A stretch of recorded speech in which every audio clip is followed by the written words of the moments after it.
I didn't inherit this land. Nobody died and left it to me.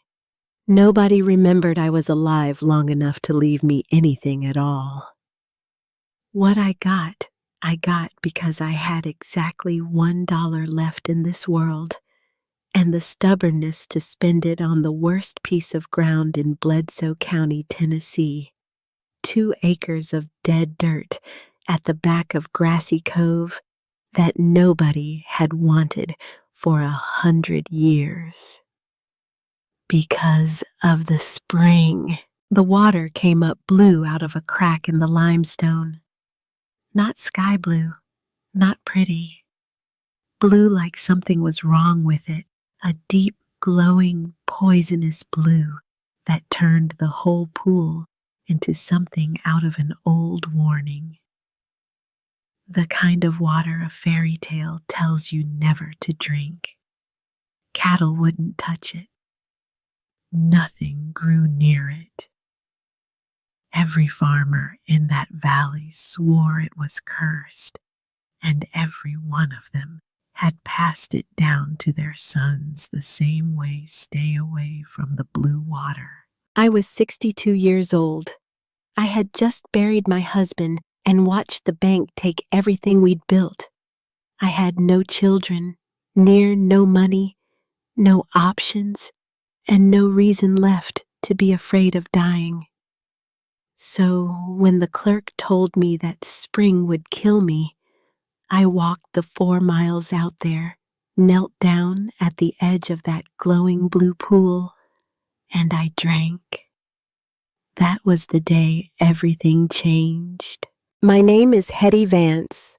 I am an old woman now, past 80, with hands too stiff some mornings to button my own collar, and I am going to tell you the whole of it, start to finish the way it happened, and in the order it happened, because it is the only story I have that is worth the telling, and because I have learned in a long life that a story untold is no better than a seed left in the can. It dies in the dark and feeds nobody. So sit with me a while. Let me tell you about the year I lost everything, and the year $1's worth of cursed ground gave me back more than I ever had to lose. Let me start at the bottom, because the bottom is where I was, and you can't understand a climb if you don't first understand the whole.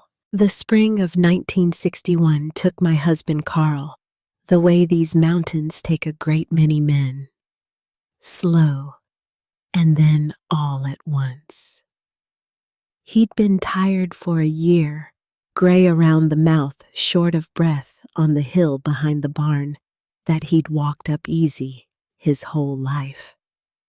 I told him to go see the doctor in Pikeville, and he told me doctors were for people with money to waste, and we left it there the way you do, because there is always tomorrow until the one morning there isn't. His heart gave out on a Tuesday while he was mending fence down by the lower pasture.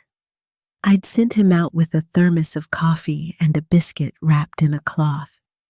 And when he didn't come in for dinner, I went looking, and I found him sitting against a cedar post, with the wire stretcher still in his lap, and his hat tipped down over his eyes, like he'd just decided to rest a spell in the warm of the morning. The coffee was still in the thermos beside him. He hadn't even opened it. 40 years we'd been married. 40 years on 110 acres of cattle ground his daddy had cleared with a mule and a grub hoe back before there were roads in that part of the county. We'd never had children that lived. That's a grief of its own, and I'll not dwell on it. But I'll tell you, it left the two of us turned inward toward each other closer than most, in the way that people get close when they've only got the one person and they both know it. We never said much. Carl was not a talking man. But we'd sit on the porch of an evening and not need to. And that is its own kind of conversation, the kind that takes 40 years to learn. I buried him on a cold hillside on his daddy's land, under a sky the color of an old nickel. And the preacher said his words, and the few neighbors that came stood with their hats in their hands, and then they all went home to their suppers. And I stood there alone in the wind, with the new dirt mounded up dark in front of me, and I thought, well, Hetty, now you know what alone feels like. I didn't know yet, not the half of it. The grave was only the start. The bank taught me the rest. See, Carl had borrowed against the farm, 2 winters running, and I never knew the size of it. Bad cattle prices, 1 year a tractor that threw a rod, and cost more to fix than it was worth a barn roof that caved under the weight of an ice storm and had to be put back before the hay rotted. He never told me the whole of it. He carried his worries the way he carried everything else, quiet and to himself and close to the chest, and I let him because that was how we'd always done it, and it had always come right before. I trusted him to carry it, and he did, right up until the morning he set it down against a fence post and didn't pick it back up. And when a man dies, his worries don't die with him. They come due, and they had my name on them now. The man who came from the bank in Pikeville was polite about it. They are always polite, I've found, when they're taking everything you have. He wore a gray suit that had never seen a day's honest dirt, and he had soft pink hands that had never pulled a calf in a cold barn at 2 a.m, or split a cord of oak, or stretched a wire fence taut against a post. He sat at my own kitchen table, Carl's mother's table that I'd scrubbed white for 40 years, and he slid the papers across to me, and he said the things they say. How sorry he was for my loss. How these were difficult circumstances. How it was nothing personal, just the way of things. The bank had obligations of its own. Surely I understood. And he kept his voice gentle the whole time, the way you'd gentle a horse. You were about to lead to a place it didn't want to go. I understood. I understood that I was 62 years old, and I could not run 110 acres of cattle ground by myself, and I had no money to hire it done, and the note was more than the land would bring, even if I sold it, and there was no version of any of it where I came out the other side still standing on Carl's daddy's dirt. So I signed where the soft pink finger pointed, because there was nothing else on God's earth to do, and I watched 40 years of my life go across a kitchen table in 15 minutes, and the man folded the papers into a leather case and shook my hand and told me again how sorry he was, and he got in his automobile and drove off down the lane, and the dust settled, and it was done. They gave me to the end of the month to be off the land. I want you to sit with that a moment if you'll bear with an old woman, because I think there are men listening to me who know exactly what that feels like, and I think there are men listening who are afraid of it, lying awake some nights, doing the arithmetic of what they owe against what they've got. And I want those men to hear me say, I know. I have sat at that table. I have signed those papers. I have stood in the lane and watched the dust settle on the end of everything. And I am here, 80 years old, telling you a story with a good end. So hold on. The dust settling is not the end. It only feels like it. I packed what I could carry. I sold the few cattle that were left and the furniture and Carl's good shotgun and his daddy's clock. And it all together barely touched the last of what we owed and what was left to me after fit in a single trunk. A trunk of Carl's tools that I could not bear to sell, though God knows I needed the money, because a man's tools are the closest thing to his hands once his hands are gone. My mother's quilt, the one thing of hers I had. A Bible. 3 dresses, one of them black. And down in the corner of that trunk, wrapped careful, a tin can with holes punched in the bottom, and in that can folded into a twist of waxed paper 4 tomato seeds. Brandywine seeds. The last thing I owned that mattered, though I didn't know yet how much.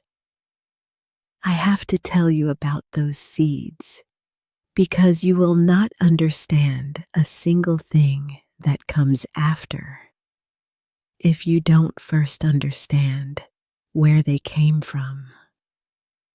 And to tell you about the seeds, I have to tell you about Naomi. So bear with me a little longer.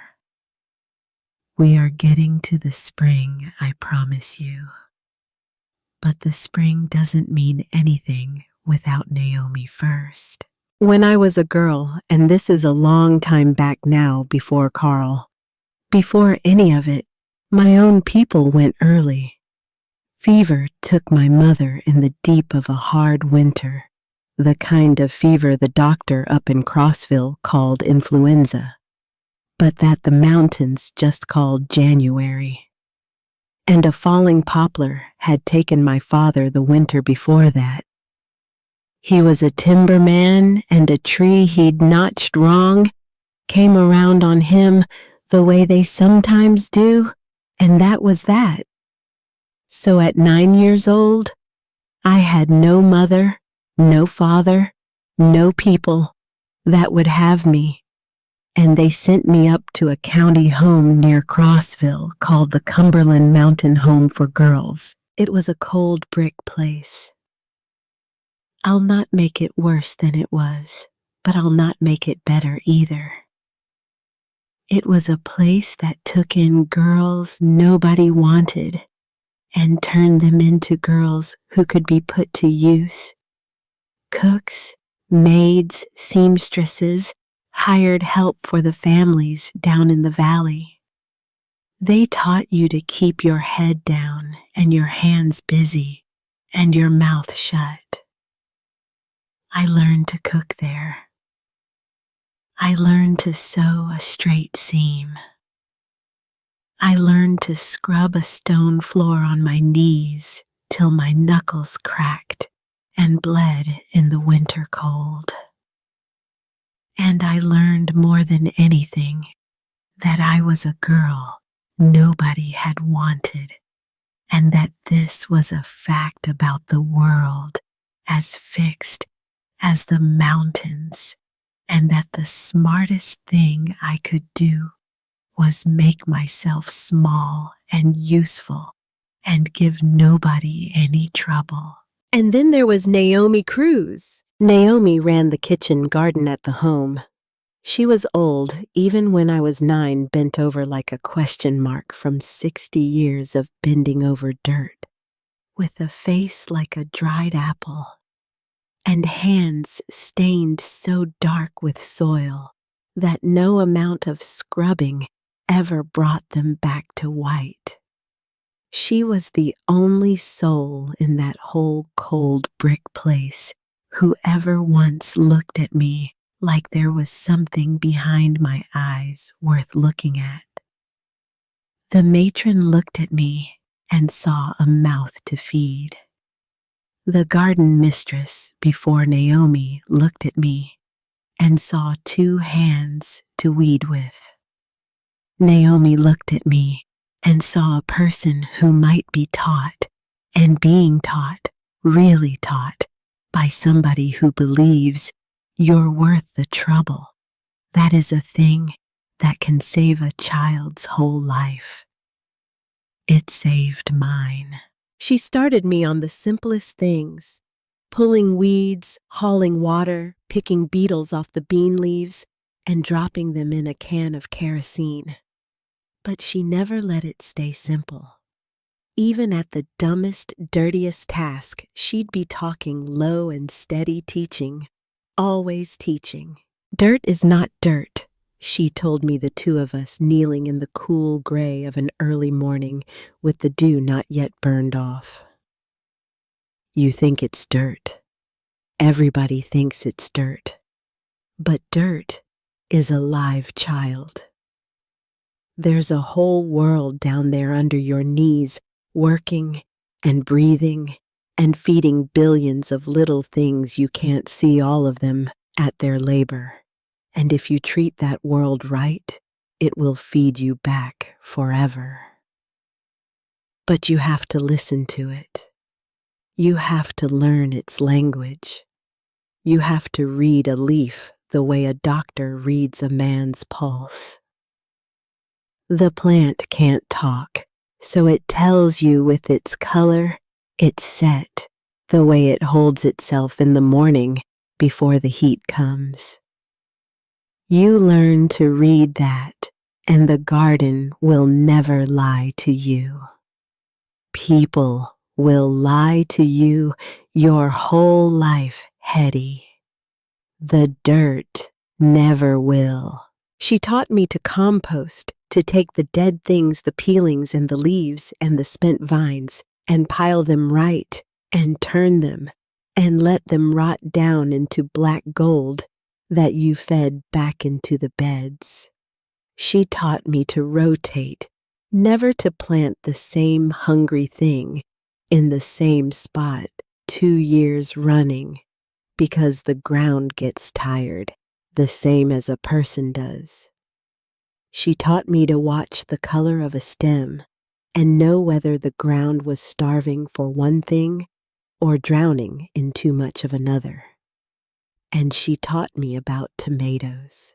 A tomato, she said to me once, holding up a brandywine she'd grown the size of my 2 small fists pressed together, dark red, going on purple, heavy as a stone.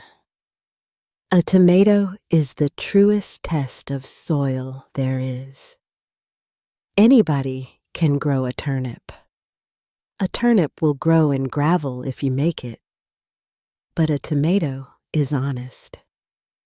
A tomato takes everything the ground has got and tells you the truth of it right out loud. Good ground grows a good tomato. Bad ground grows a lie, pale and watery and hollow, all show and no soul. You remember that, child. When you want to know the truth about a piece of dirt, you don't ask the man trying to sell it to you. You plant a tomato, and you wait, and the tomato will tell you what the man won't. Those 4 seeds folded in waxed paper in the bottom of my trunk came down from Naomi's own plants. She'd saved seed from her best fruit every single year for 50 years, the strongest from the strongest, and she'd put a twist of them into my hand the last time I ever saw her, when I was grown and leaving the home for good, to be married to a quiet cattleman named Carl Vance. These are the best I ever grew, she told me, closing my fingers over the paper with her dark, dirt-stained hands. You take them, and you grow them, and you save your own seed off them, and you keep it going. And when you teach it to somebody, and you will. Hetty, you've got the gift. You'll teach somebody someday. You give them seed too. You don't charge them for it. You don't hold any of it back. Knowledge you don't share is knowledge that dies with you, and seed you don't pass on is just a dead thing in a can. You pass it on. Promise me. I promised her.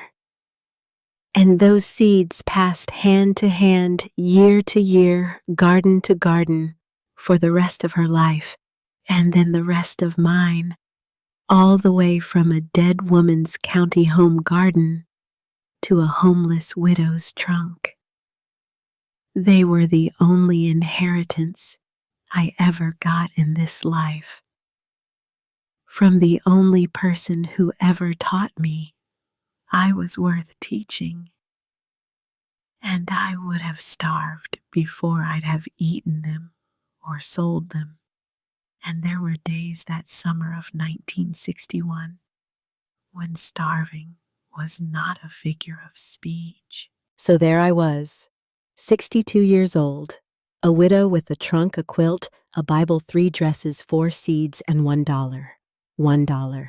That is what was left in the whole world that had my name on it after the bank and the funeral and the last grocery bill and the train of small debts a death drags behind it. One soft, worn, crumpled dollar bill in the bottom of my pocketbook. I rented a room above a feed store in Pikeville for 2 nights on the kindness of a widow woman who'd known Carl's people. And I sat on that narrow bed, and I took that dollar out, and I smoothed it flat on my knee, and I counted it, which is a foolish thing to do with $1. But I counted it like it might somehow be more than it was if I looked at it hard enough. And on the 3rd morning, with the rent for that room come due, and no way to pay it past the end of the week, I put my coat on and I walked down to the county courthouse because the widow who owned the feed store had told me you could sometimes buy land cheap at the assessor's office. Land nobody wanted. Land the county had taken back for unpaid taxes and was tired of holding on its books. I figured a person with $1 to her name did not have much business being choosy about what she bought with it. The assessor's office was a narrow room at the end of a dim hall, and it smelled of old paper and pipe tobacco and the particular dust that settles on records nobody looks at. Behind a tall wooden counter sat a thin, sour man with spectacles pushed down on the very end of his nose and a green eye shade, and the look of a man who had spent 30 years being disappointed by the people who came through his door. His nameplate brass gone dull said, Del Pruitt. He looked up at me over those spectacles, the way a man looks at a stray dog that's wandered in, out of the rain, to drip on his clean floor, and he said, What can I do for you? I'd like to buy some land, I said. The cheapest you've got. He almost laughed. I watched it move across his sour face, and then I watched him put it away, the way you'd fold up a pocket knife you'd decided you weren't going to need after all. And how much, he said, were you looking to spend? $1, I said. This time, he did laugh. A short, dry bark of a thing with no humor in it. Lady, he said, you can't buy a fence post off this county for $1, let alone the ground to put it in. You can buy land the county wants gone, I said. I held my voice steady. I've been told you can, and I'm not asking you for good land. I'm not asking for bottomland or pasture or timber. I'm asking for the land nobody else on earth will take off your hands. The land that's been sitting on your books costing you money to keep account of. You've got some of that, haven't you? Every county does. And that stopped him. Because it was true, and he knew it was true. And I think it surprised him to hear a gray-headed widow say it back to him so plain. He looked at me a moment longer, and then he reached up and pulled down a great black ledger off the shelf behind him, the kind with marbled covers and a spine cracked from 40 years of use, and he licked his thumb, and he turned the heavy pages slow, taking his time about it, making me stand there and wait. The small, mean pleasure of a small man with a small piece of power, exercising it on somebody who couldn't push back. I'd come to know that pleasure well over the years on a lot of faces. I knew it on his that morning, and then his finger stopped on a line, and something flickered behind those spectacles. Something I didn't have a name for yet. Well, he said slow, there is one parcel, 2 acres at the back of Grassy Cove, hard up against the bluff at the east end, assessed at $75. But it hasn't had an owner in better than 3 years. And before that, the owners came and went so fast, the ink hardly dried on the deed. County'd take $1 just to be shut of it, I expect. Just to get it off the books. I'll take it, I said. I had the $1 half out of my pocketbook already, but he held up a hand. And here, friends, is where the real story starts. Because Del Pruitt set down his pen, and he leaned back in his chair until it creaked, and he looked at me over those spectacles with an expression I very nearly took for kindness. You don't want that land, he said. Why not? That, he said, is the Blue Spring lot. He said it the way a man says the name of a place where something terrible happened, once a place folks don't go after dark. And when I just stood there looking at him waiting, he leaned forward over the counter and lowered his voice, like the dim hall behind me might be listening, like the old ledger itself might overhear. There's a spring on that parcel, he said. Comes up out of the rock at the foot of the bluff, has done since before anybody can remember. And the water's blue, ma'am. Now, I don't mean blue like a pretty mountain creek catching the sky. I mean blue like something is wrong with it. Blue like poison. Copper, folks say, or sulfur, or something worse, that nobody's ever rightly named. But I'll tell you what every soul in that cove knows and has known for 100 years. Nothing grows near it. Not a thing. Cattle won't drink from it, won't go near it. The last fellow that owned it tried to run a few head on that ground, and them cows would stand way off on the far side of the lot and bawl the whole day through rather than walk down to that water. He had to move them off inside a month. He tapped the ledger with one knuckle. That land's changed hands a dozen times since the 1890s, he said. and every single owner held it a shorter spell than the man before him and sold it on for less than he'd paid. Nobody keeps it. Nobody can.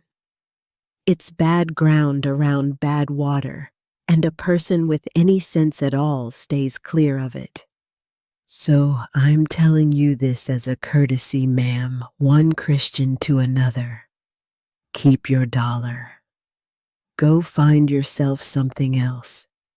There's worse fates than no land at all, and that lot is one of them. Now I want you to understand exactly what Del Pruitt was looking at while he gave me that speech. He was looking at a gray-headed widow woman, not 2 months in her black dress, with nothing in the whole world but a trunk in a rented room and one soft dollar in a worn pocketbook. He thought he was doing me a kindness. He thought he was being a decent man, saving a foolish old woman from throwing her last dollar down a cursed hole. And maybe in his sour way, he was trying to be. I've made my peace with Del Pruitt long since, and I'll have more to tell you about him before this is done, because his story turns out sweeter than it starts.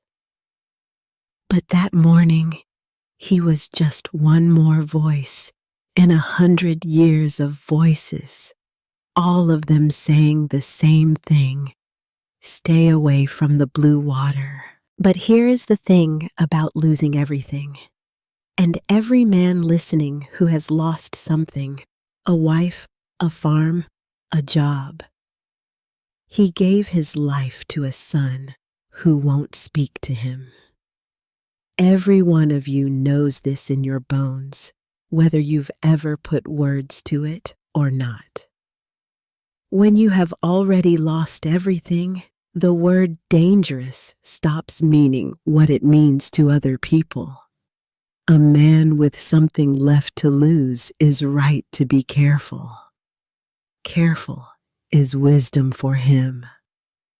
But a woman who has already lost it all, her husband in the ground, her home gone across a kitchen table, her people dead or scattered, that woman is free in a way the careful will never understand. There was nothing left in my life for that spring to take from me that the world hadn't already taken first. I'd buried my husband. I'd lost my home and the land his daddy cleared.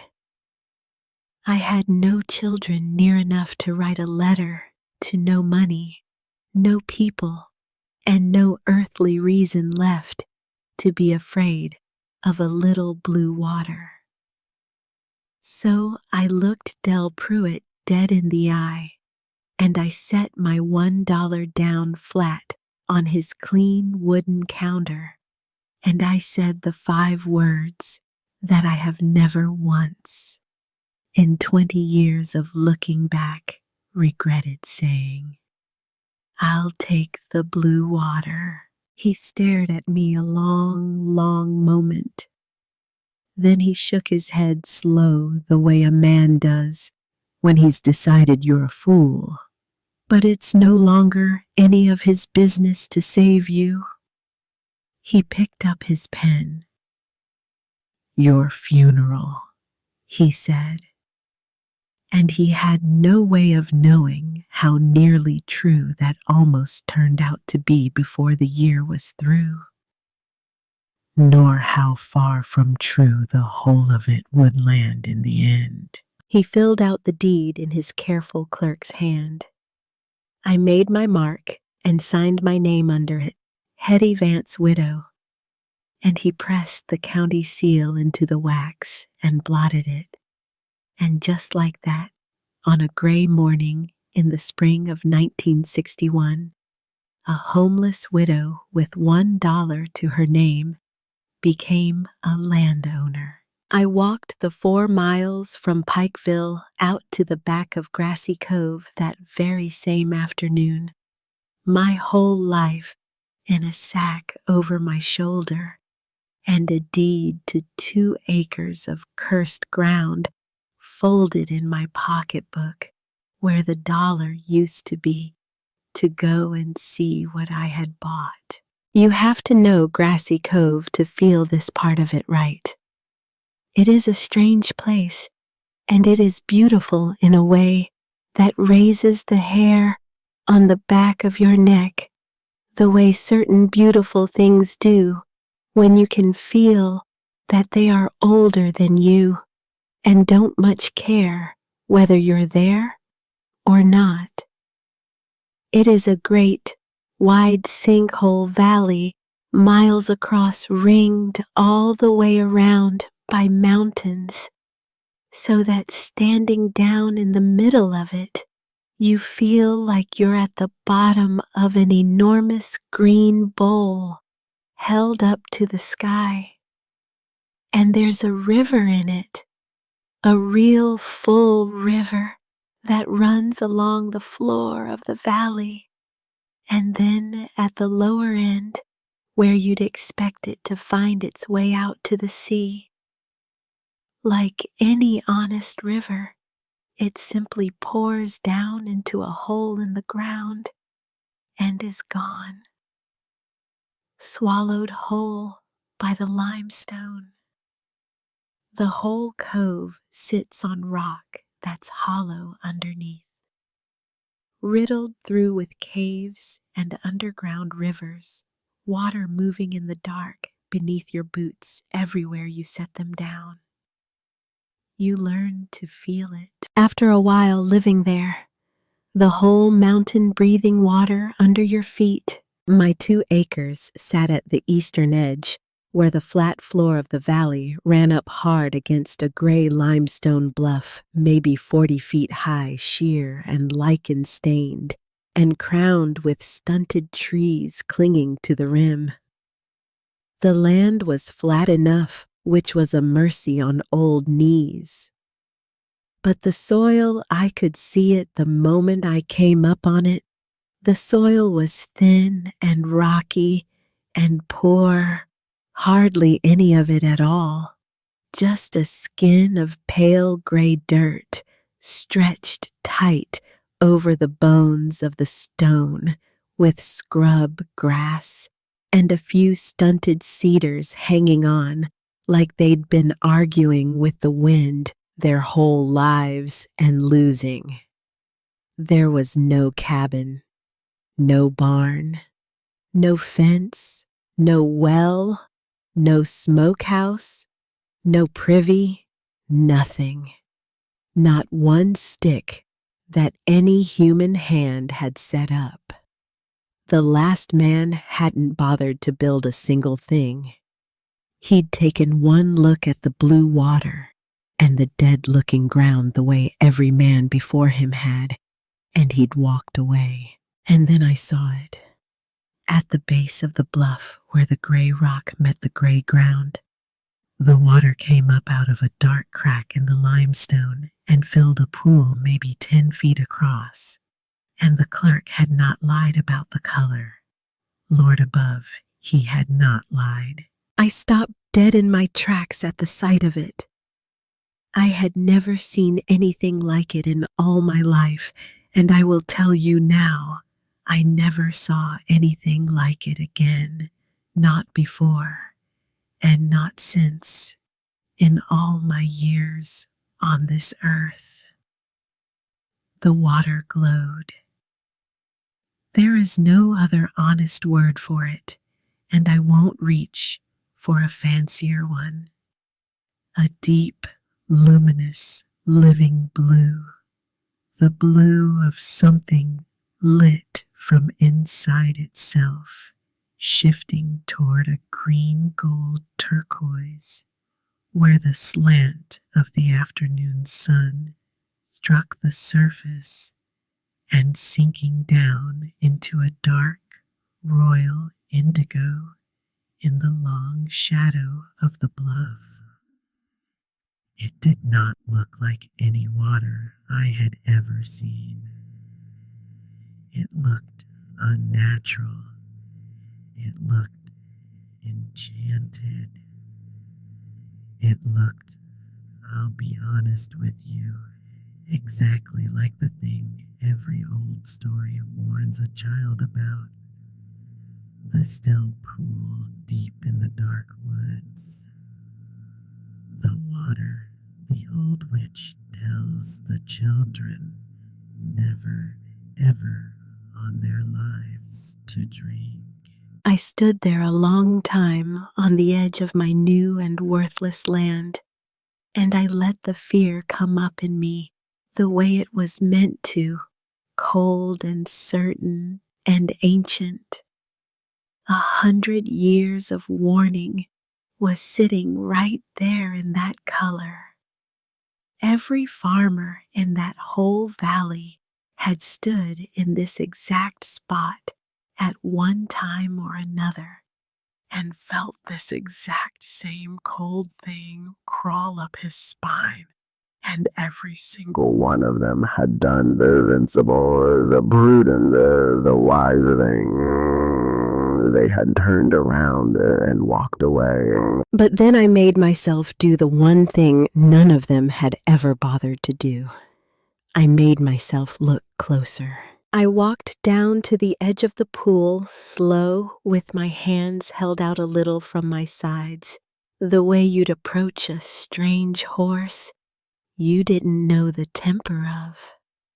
And I got down, and at 62, with bad knees, getting down to the ground is its own small adventure.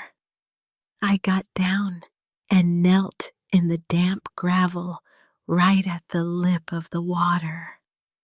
And up close, the fear and the wonder fought each other in my chest, because up close it was even stranger and even more beautiful. The water was clear, perfectly, impossibly clear. I could see straight down to the bottom of it, 6 feet down at the deepest part in the center, and every small stone down there showed up sharp and distinct, as if there were no water over it at all. And every one of those stones was coated in a fine pale blue dust that caught the light and sparkled faint, like the whole bottom of the pool had been dusted with crushed sapphires. The water brimmed up and overflowed at the lower lip and ran off in a thin, bright ribbon across the corner of my land, and 100 yards on it found another crack in the ground and poured down into it and was gone. The cove swallowing its own water back into the dark, the way it swallowed everything sooner or later. I cupped my 2 hands together and dipped them in, and the cold of that water ran straight up my arms and into my chest, like I'd touched something electric. It was so cold it almost burned. And I lifted my cupped hands up to my face, and I smelled it. And this right here is the first thing in 100 years that nobody had ever once bothered to do. It did not smell like sulfur. There was none of that rotten egg stink you get off truly bad water. The smell that tells you to set the dipper down and walk away. It did not smell like copper, no hot penny metal tang to it at all. It smelled like stone, clean, cold, deep mineral stone. The smell of the inside of a cave, the smell of a spring far back under a mountain where the light has never reached. And underneath that so faint, I thought at first I had imagined it. There was something else. Something almost sweet. Something I had no name for and had never smelled before in my whole long life of smelling things grow. I knelt there in the gravel with that strange, sweet-smelling, glowing blue water cupped in my old hands, and I had a conversation with a ghost. "You do not drink unknown water," Naomi said, clear as a bell inside my head, in the same low, steady voice she'd used to teach me 40 years before. "You do not drink blue water, child. You do not ever drink water the animals themselves refuse. I taught you better than that. I taught you to be smart, not brave." Set it down, and I answered her out loud. Alone. At the edge of that pool in the gold of the late afternoon, talking to a dead woman like the crazy old widow the whole county would soon believe me to be, and maybe was that day. "You also taught me, Naomi," I said, "to trust my own senses over other folks' fear. You taught me to read what's actually in front of me with my own 2 eyes and my own nose instead of what everybody else just tells me to be scared of. And my senses are telling me plain as anything you ever taught me. This water is clean." The wind moved soft in the scrub cedars. The spring made its low, steady, patient murmur the sound of water that had been coming up out of that crack in the rock since long before there were any people in these mountains to be afraid of it. And that would go on coming up long after the last of us was gone and forgotten. And I thought about Carl in the cold ground on his daddy's hill. I thought about the bankman's soft pink hands sliding the papers across my own kitchen table. I thought about $1 and a trunk and 4 seeds and a sour clerk who'd told me your funeral.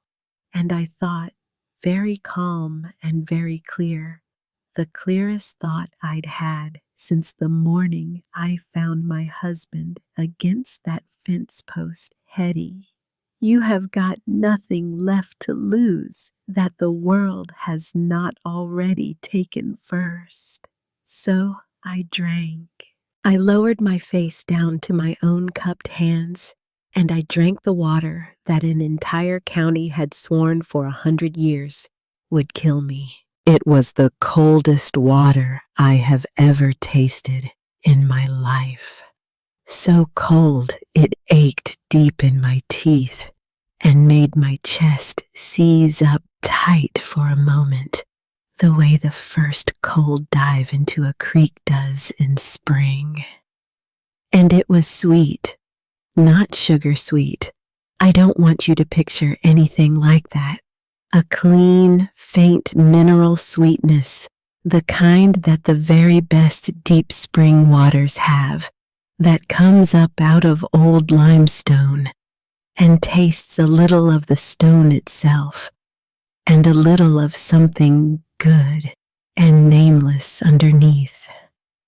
And the blue, whatever it was that made it blue, the blue had no taste at all that I could find. It was simply water. Cold, perfect, extraordinary water, wearing a color it had picked up somewhere deep in the dark heart of the mountain. I felt fine. Better than fine.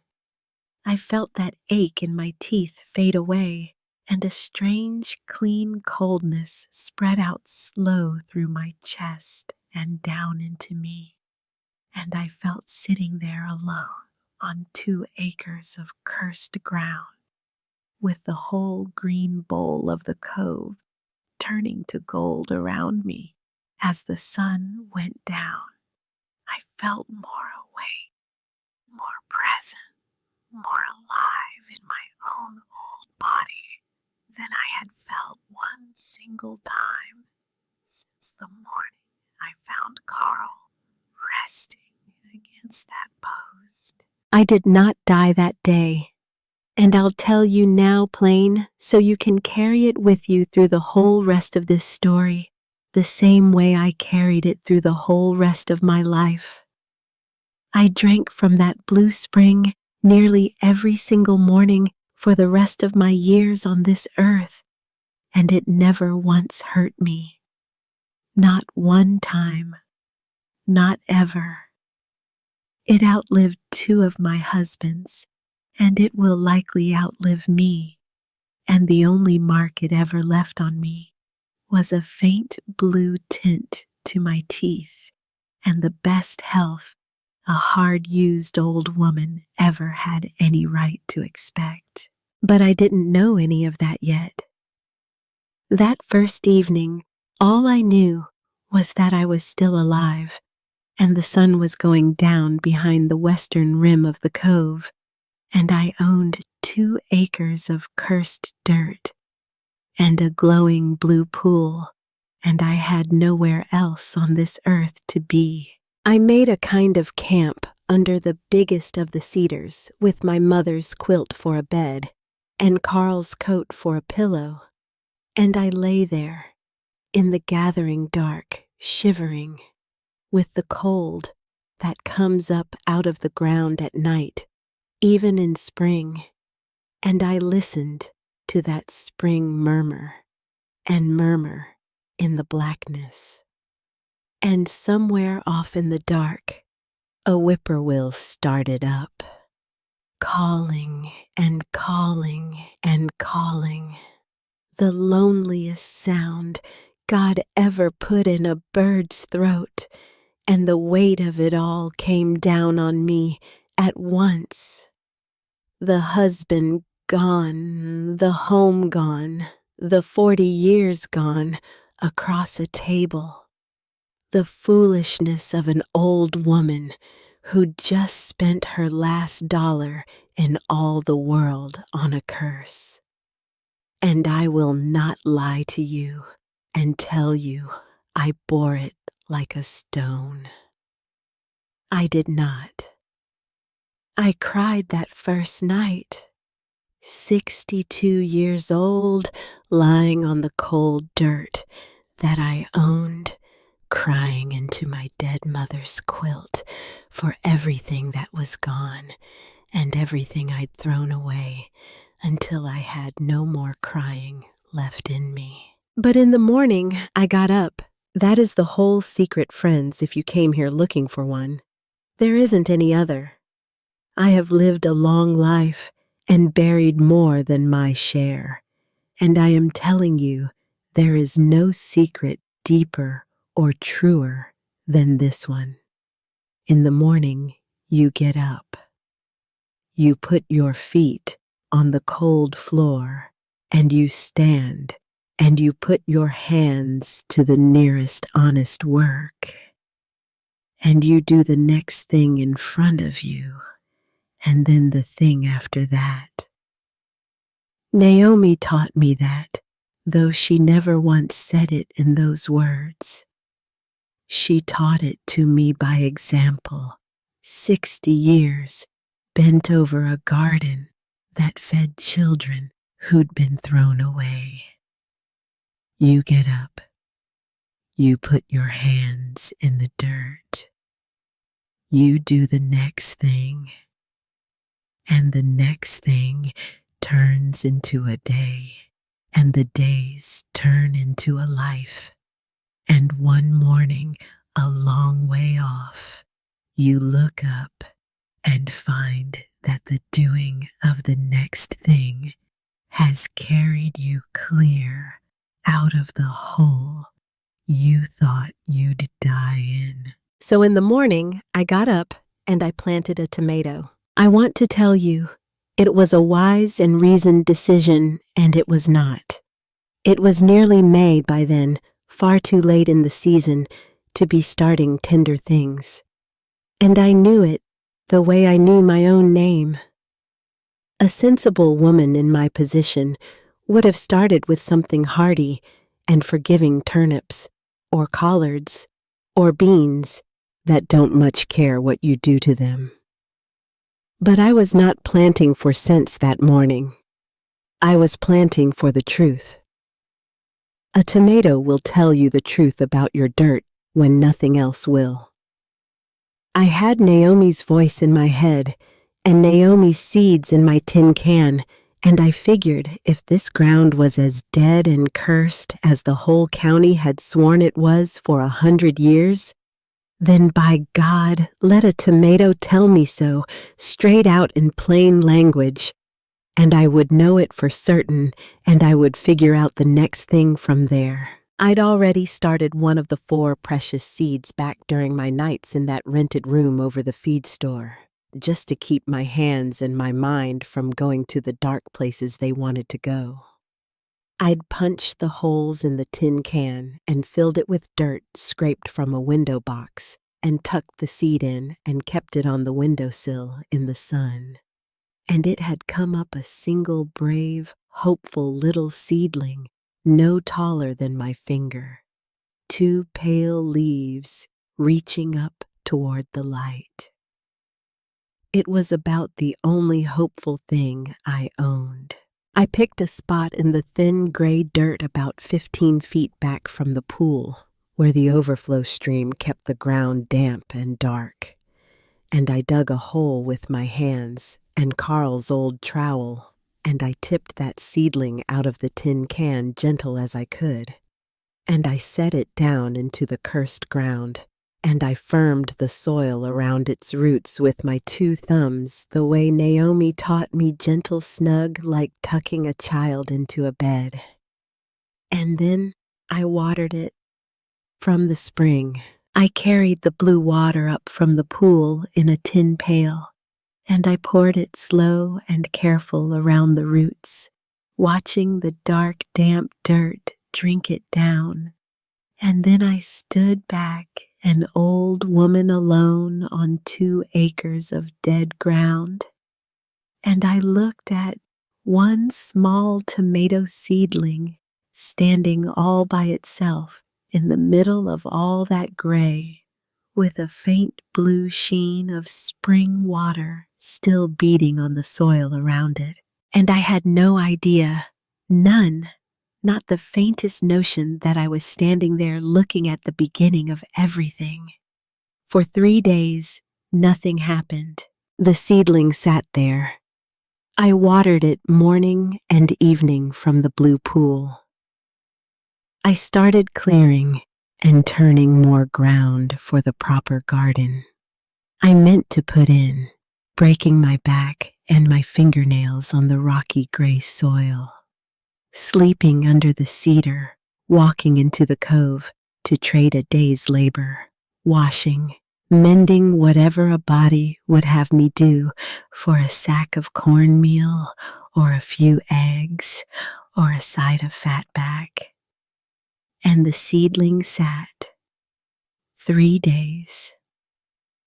I won't pretend I wasn't watching it with my heart in my throat every single time I passed. And then on the 4th day, I came back up the track from a morning's work down in the cove with a half sack of meal over my shoulder, and I came up over the little rise at the edge of my land, and I stopped and I stared. The seedling had grown, not a little. Not the modest half-inch a tomato puts on in 4 good days. It had nearly doubled. The stem had thickened. The 2 pale leaves had become 4 broader, and they'd darkened, gone from the tender yellow-green of a new sprout to something deeper, richer, a green with real weight to it. I told myself I was imagining it. I did. I told myself I was a tired, grieving, half-starved old woman alone with her thoughts, wanting a thing to be true so badly that she'd started to see it whether it was there or not. I told myself that very firmly, and I set down my meal, and I watered it, and I watched it close the next morning, and the morning after that. And by the end of that first week, there was no telling myself anything anymore. The plant was exploding. I have searched a long time for a gentler word than that, and there isn't one, so exploding is what I'll say. The stem thickened until it was near as big around as my thumb, and friends, a tomato stem, at that age, has no earthly business being bigger than a pencil. The leaves came on so dark a green they were nearly black, a color so deep and so saturated and so utterly wrong for what it was that it did not look grown at all. It looked painted. It looked like some prankster had snuck onto my land in the night and stuck a fake plant in my dirt to make a fool of the crazy widow. And down at the soil line, where I could just see in past the lip of the hole, the roots had spread out, white and thick and almost violent, fanning through that thin gray cursed dirt, like the plant had been starving its entire life, and had finally, after generations, found itself sat down at a king's banquet table and told to eat its fill. I knelt down in front of that plant one morning in the new gold light. An old woman on her aching knees in the wet dirt, and I said out loud to nobody, to Naomi, to Carl, to the good Lord himself, "It's the water. It has to be the water." I did not understand it. I want to be honest with you about that, because the understanding came much later, and it came hard, and a great deal of grief and trouble came riding in alongside it.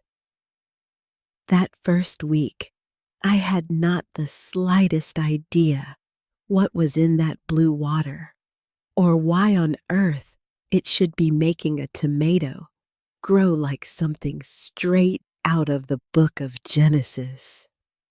All I knew was what was in front of my own two eyes.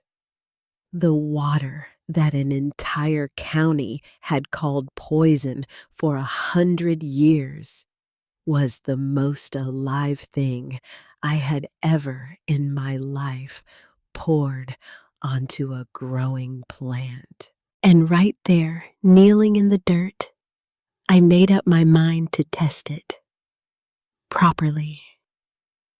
The careful, patient, honest way Naomi had drilled into me 40 years before.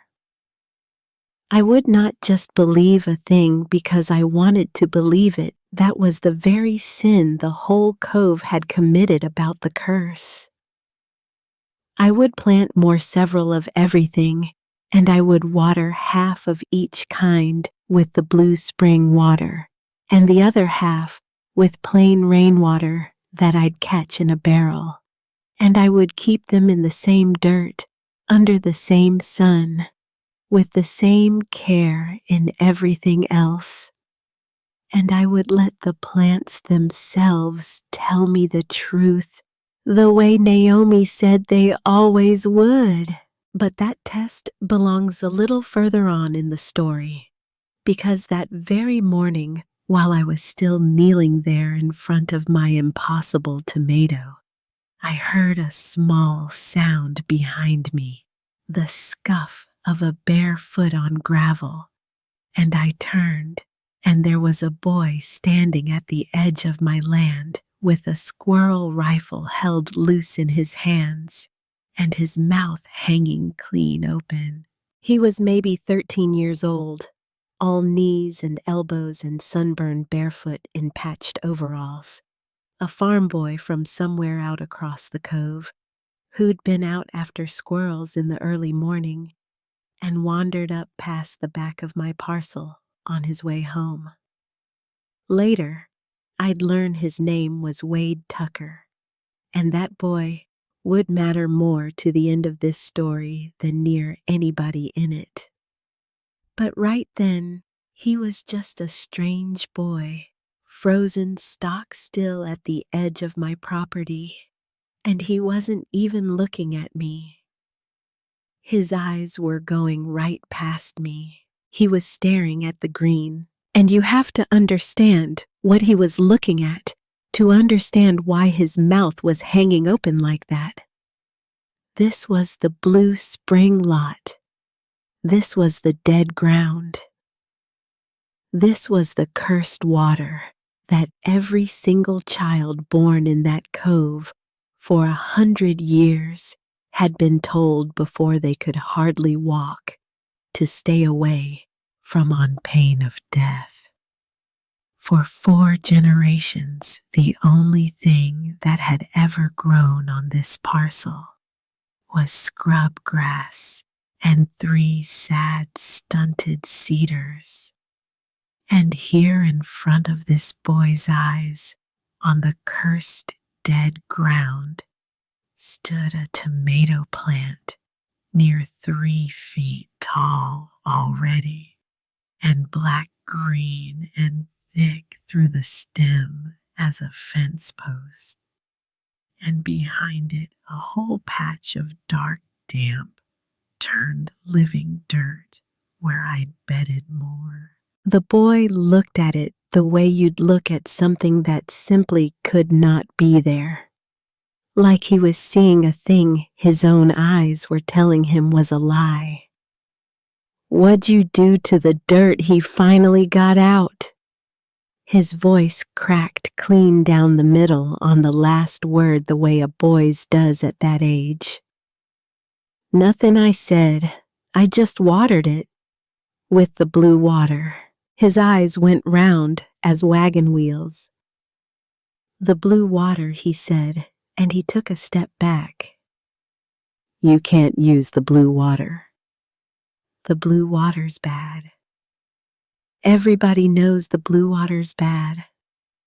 My granddaddy said. I reached over and I picked one leaf off my impossible plant, dark and broad and glowing faint green in the morning sun, and I held it up in the air between the two of us, and I said the truest thing I knew that day, and one of the truest I've ever said. "Everybody's wrong, son." He didn't say one more word. He just turned and he ran flat out across the cove with that squirrel rifle pumping in his hand.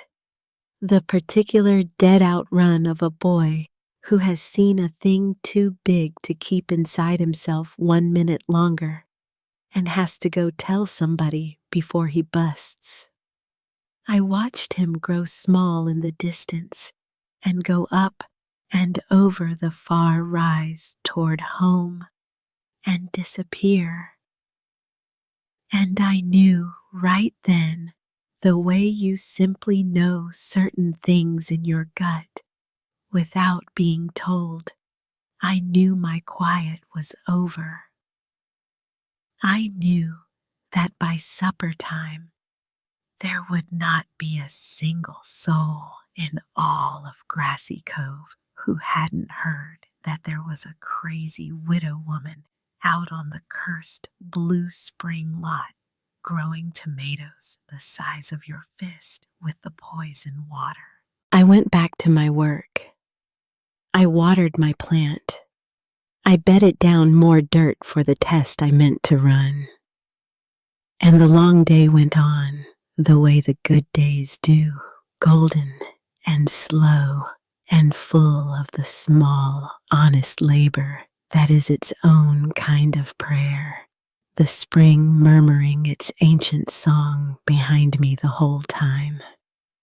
And it was near dusk, with the light going long and amber across the floor of the cove, that the feeling came over me. The feeling of being watched. You know it when it comes. The prickle that lifts the hair on the back of your neck. The old animal part of a person. The part that's older than thinking that knows when there are eyes on it. I straightened up slow from the dirt, one hand pressed into the deep ache in the small of my back, and I turned and I looked up toward the rim of the cove, toward the high ground at the east, where the mountain came down to meet the floor of the valley. And there, sharp and black against the last red light of the sun, sitting still as a carved stone on the back of a tall, dark horse, was a man. I could not make out his face at that distance, just the shape of him, the size of him. A big man, square and heavy through the shoulders, sitting that horse. The way a certain kind of man sits, everything like he owned the animal under him and the ground under the animal, and the very air around the both of them, and had owned all of it a long time and meant to go on owning it. He wasn't moving. He wasn't coming any closer. He was just sitting up there at the far edge of my whole small world, looking down at my 2 acres, at my green growing ground, at my glowing blue spring, watching. I lifted my hand to him the way you do to a neighbor across a field. A wave. He did not wave back. He sat there one moment longer, a long, still, considering moment, and then he turned that big dark horse and rode off slow along the rim of the cove, in no hurry whatsoever, and was gone over the shoulder of the mountain. And the dark came down for good, and the spring glowed its last faint sapphire blue in the dying light, and then went black, the same as any other pool of water in the world. And I stood there alone in the cooling dark of my own land, an old widow with $1 worth of cursed ground and a tomato plant that had no business existing. And I felt a cold settle down into me that had nothing at all to do with the night air coming up out of the ground. I did not know who that man was yet, but I would learn. Oh, I would learn. The boy ran fast, but word ran faster. By the 3rd day after Wade Tucker stood frozen at the edge of my land with his mouth open, they began to come. Not all at once. The cove is the kind of close, careful, hard-bitten mountain place where folks won't credit a thing until somebody they've known their whole life has gone and laid eyes on it first and come back able to swear to it on a Bible. So they came in 1s and 2s, slow and wary, the way you'd ease up on a snake somebody told you was dead, but you weren't quite sure you believed it about. The very first to come was an old farmer named Asa Ledford. He came up the dirt track on foot. The track that petered out into a cow path that petered out into nothing, leaning his whole weight on a hickory stick, a man so old and so weathered and so seamed that he looked like he'd been carved straight out of the same gray limestone as the bluff behind my land. He must have been 90 years old if he was a day. He stopped at the edge of my parcel, the same as the boy had, and he stood there a long, long while without saying a word, just looking. Looking at the tomato plants, there were several, now the first one near 4 feet, and the others coming up dark and thick behind it. Looking at the corn I'd put in already standing knee-high, when by every law of God and season, it had no business being more than a finger's length out of the ground. Looking at the dark, damp, living, breathing dirt, where for 90 years of his life there had been nothing but gray death. And then his old eyes went to the spring and stayed there. "That water's been right there my whole life," he said at last. He didn't look at me when he said it. He kept his pale eyes fixed on the blue pool. "My daddy told me to stay clear of it when I wasn't but a boy, and his daddy told him the same before that. 3 generations of Ledfords have walked the long way around this lot, rather than let one head of stock get down near that water." He paused. "I have not stood this close to it since I was younger than that boy that come running through telling everybody you was a witch." He turned and looked at me, then full on. His eyes were pale and rheumy and wet with great age, but there was something working hard behind them, something I would come to know very well over the next few years.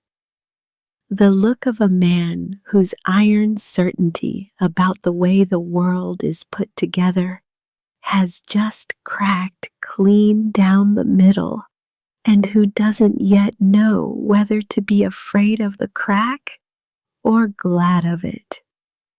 "What are you?" he said.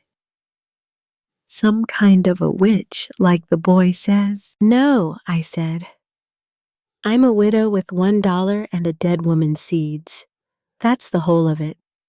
I just wasn't too proud or too scared to go and find out for myself the thing that everybody else in 100 years only ever guessed at and was too afraid to test. And then I did the thing that turned it. I walked over to the first plant and I picked one. The fruit had come on fast and come on heavy, hanging the branches down, and the first of them had ripened just 2 days before, and I wish every one of you could have seen them. Brandywines, the size of a softball, bigger deep red going on toward purple at the shoulders, the skin near to splitting with the weight of the juice inside so heavy when you took one up in your hand that it felt like you were holding something with a heartbeat. I picked the biggest one off the vine, and I carried it back across the dirt, and I put it down into Asa Ledford's old, knotted, trembling hands. He held it like it might break, like it might bite him.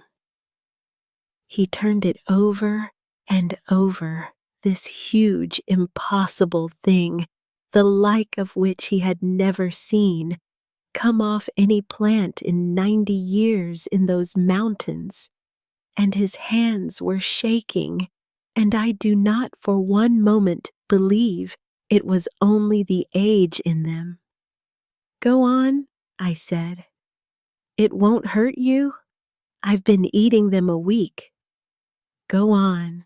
And that old man, 90 years of hard mountain stubbornness, and a lifetime of being told what water to fear, he lifted that tomato slow to his mouth, and he bit into it. The juice ran down his chin and into the white stubble of his old beard.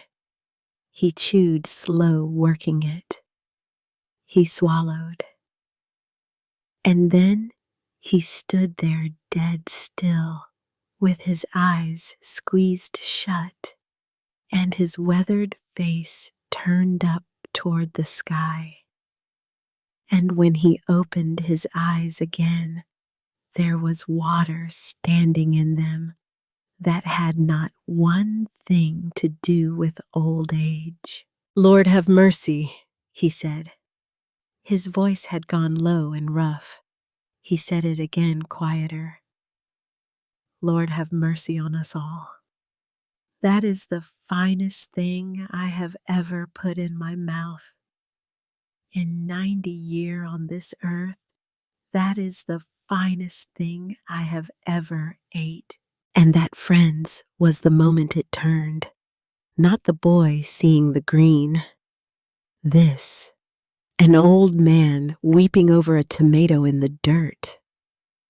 Because Asa Ledford was somebody in that cove. Asa Ledford's people had been there since before the war. The first one. The war between the states, and Asa Ledford did not say a foolish thing or a false thing in 90 years, and everybody knew it. So when Asa Ledford walked the long miles back home that evening, with tomato juice dried in his white beard, telling every single soul he passed that the cursed Blue Spring lot was growing the finest food in the state of Tennessee, and that the witch woman wasn't a witch at all, but just a widow with sense enough to look well. Then they really came. The next 2-3 weeks are a kind of blur to me now. All these years gone, a blur of faces and footsteps and wonder. Whole families walking the 4 miles to the back of the cove to see the witch woman and her impossible garden with their own eyes. Hard men who came with their arms folded across their chests and their jaws set primed and ready to scoff and to find the trick in it, and who left an hour later shaking their heads slow with a sack of beans pressed into their hands that they hadn't asked for and couldn't refuse. Old women who'd been canning 40 years and put up gardens their whole lives, who held one of my tomatoes in 2 hands and just shook and shook their heads. Children who dipped a daring finger into the cold blue water on a dare from the bigger ones, and then ran off shrieking and delighted across the lot, when nothing would ever happen to them, when the curse didn't reach up and take them down into the dark. I gave it all away those first weeks, every bit of it. I had far more than one old woman could eat or store or dry, and these were poor people in a hard country, in a hard year, the kind of year where children went to bed with their bellies not quite full, more often than their mothers would ever say out loud. And Naomi had taught me long ago that food you cannot use is no good to anybody rotting on the vine, that the whole point and purpose of a garden is to feed somebody. So I filled their arms. Tomatoes and beans and the first of the summer squash and the early cucumbers. And I started something else too in those weeks, something that turned out to matter even more than the food, though I didn't rightly understand that yet. I started teaching, because here is the thing I came to see kneeling in that dirt, with half the cove standing around me, asking the same question over and over. How? How do you do it? What's the trick of it? It was not only the water. The water was the engine of it. Yes, the great roaring engine. But the water was working its miracle on ground that I had also tended right the way Naomi taught me. I had composted. I had turned and broken the soil and worked it. I had read the leaves and given the plants what they told me they wanted. The water and the wisdom together, you see. That was the whole of it. The water without the wisdom would have run to waste, and the wisdom without the water would have grown an honest, ordinary garden. It took the two of them married together to grow a miracle. So I told them, all of it. I held nothing back, not one thing, because I had made a promise to a dying woman 40 years before, and because I had come to believe she was right about the deepest thing there is. I showed Asa Ledford how to lay up a compost pile and turn it. I showed Wade Tucker's mother how to read the color of a bean leaf to know what her ground was crying out for. And I filled jug after jug with the blue spring water, and I lined them up in a row by my cedar lean-to, and I told folks to take what they needed for their own home gardens free, and just bring me back the empty jug when they could spare the walk. A man named Hollis, a tight-fisted, sharp-eyed fellow who farmed the good bottom land down near the river and counted his pennies twice, stood watching me fill those jugs one evening and shook his head at me like I'd lost what little mind I had left. "You are a fool, woman," he said. "Not unkind mind, just flat. You have got the only good water in this whole county coming up free out of a hole in the rock, and you are giving it away by the bucketful to every soul that walks up the track. You could be charging $1 a jug for that, and folks would pay it. You could be a rich woman inside a year. You could buy back 10 times whatever it was you lost." And I set down the jug I was filling, and I straightened up slow, and I told him what Naomi had told me in that county home garden the better part of 50 years before. A woman gave me everything she knew I said, everything. She took a thrown-away girl that nobody in the world wanted, and she taught her every single thing she'd learned in 60 years of working the dirt. And she never charged me 1 cent, and she never held back one secret. And one time I asked her why give it all away? Why not keep some of it for yourself? Hold a little back, make yourself needed. And she told me, knowledge you don't share is knowledge that dies with you, child. It rots in the ground, same as a seed you never plant. I think water's the very same. I think most good things are.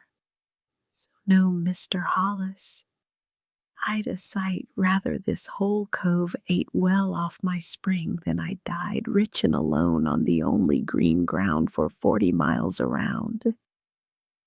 I've already tried rich near enough. It didn't keep my husband alive, and it didn't keep my land. I'll try this instead. Hollis didn't have a thing to say back to that. He chewed on it a moment, and then he reached down and he took a jug. And I'll tell you, because it matters later the next spring, that tight-fisted man's bottom land grew the finest corn it had grown in 20 years off my blue water. And when the real trouble came down on me, Hollis was one of the very first to stand up in the open and say a word for me. You never do know which seeds will come up. You just plant them all and trust the ground. Because the trouble came. I told you it was coming. It had been coming since that first dusk, sitting still as stone on the rim of the cove. It came on a hot, still morning in the deep middle of July, and it came riding down off the mountain on the back of a tall, dark horse. I knew him the very second he crested the rim, even before I could make out his face. I knew him by the square, heavy set of those shoulders and the way he sat that horse like he owned the world it stood on.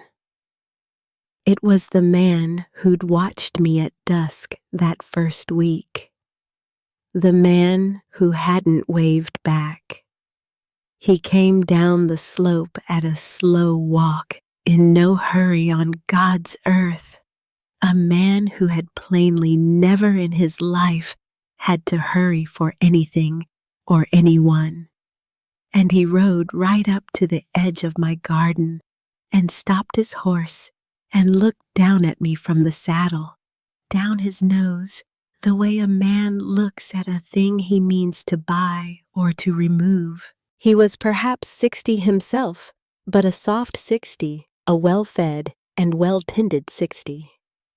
He wore a good felt hat and a clean linen coat and boots of fine tooled leather that had never once stepped in any mud they hadn't first chosen to. His face was wide and ruddy and arranged into something pleasant in the practiced way of a man who has learned across a long life that pleasant gets him further than mean on most days, and who keeps the mean folded up in his back pocket, oiled and ready for the days when pleasant doesn't. He looked down at my garden, at the towering tomatoes, at the corn, already throwing its tassels at the beans, climbing their poles like they were racing each other to heaven, and he smiled, and I did not like that smile. Not 1 inch of it. "Morning," he said. His voice was smooth as fresh cream poured off the top. "You'd be the Vance woman, the one that's growing all the fuss out here." "I'm Hetty Vance," I said. I did not wipe the dirt off my hands. I did not offer one of them to him. "Who are you?" "Name's Vernon Stagg," he said. And he said it the exact way a man says a name when he is fully expecting you to already know it and be impressed by it and adjust yourself accordingly. And right then, out of the corner of my eye, I saw old Asa Ledford, who'd been down on his knees helping me stake a heavy row. I saw Asa go still as a fence post and his face change. So I knew the name carried weight in that cove, even if it carried none yet with me. "I own most of what you can see from up on that rim," Stagg went on, lazy and easy, gesturing out across the green bowl of the cove with one gloved hand like a man showing off his own front parlor. "That bottom land down along the river. That stand of timber up the north ridge. I've got a piece of the store at the crossroads. My people have been the biggest landholders in this end of Bledsoe County, going on 60 years now.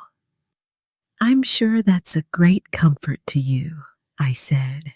Something flickered just for a half second behind the pleasant, but he kept the smile bolted on. He swung down off the horse, slow and heavy, and he walked along the edge of my garden, looking it all over with those cash register eyes. And he came to the spring, and he stopped, and he stood there a long moment, looking down into that glowing blue water. And here, friends, is the thing about Vernon Stagg that I will carry with me to my own grave.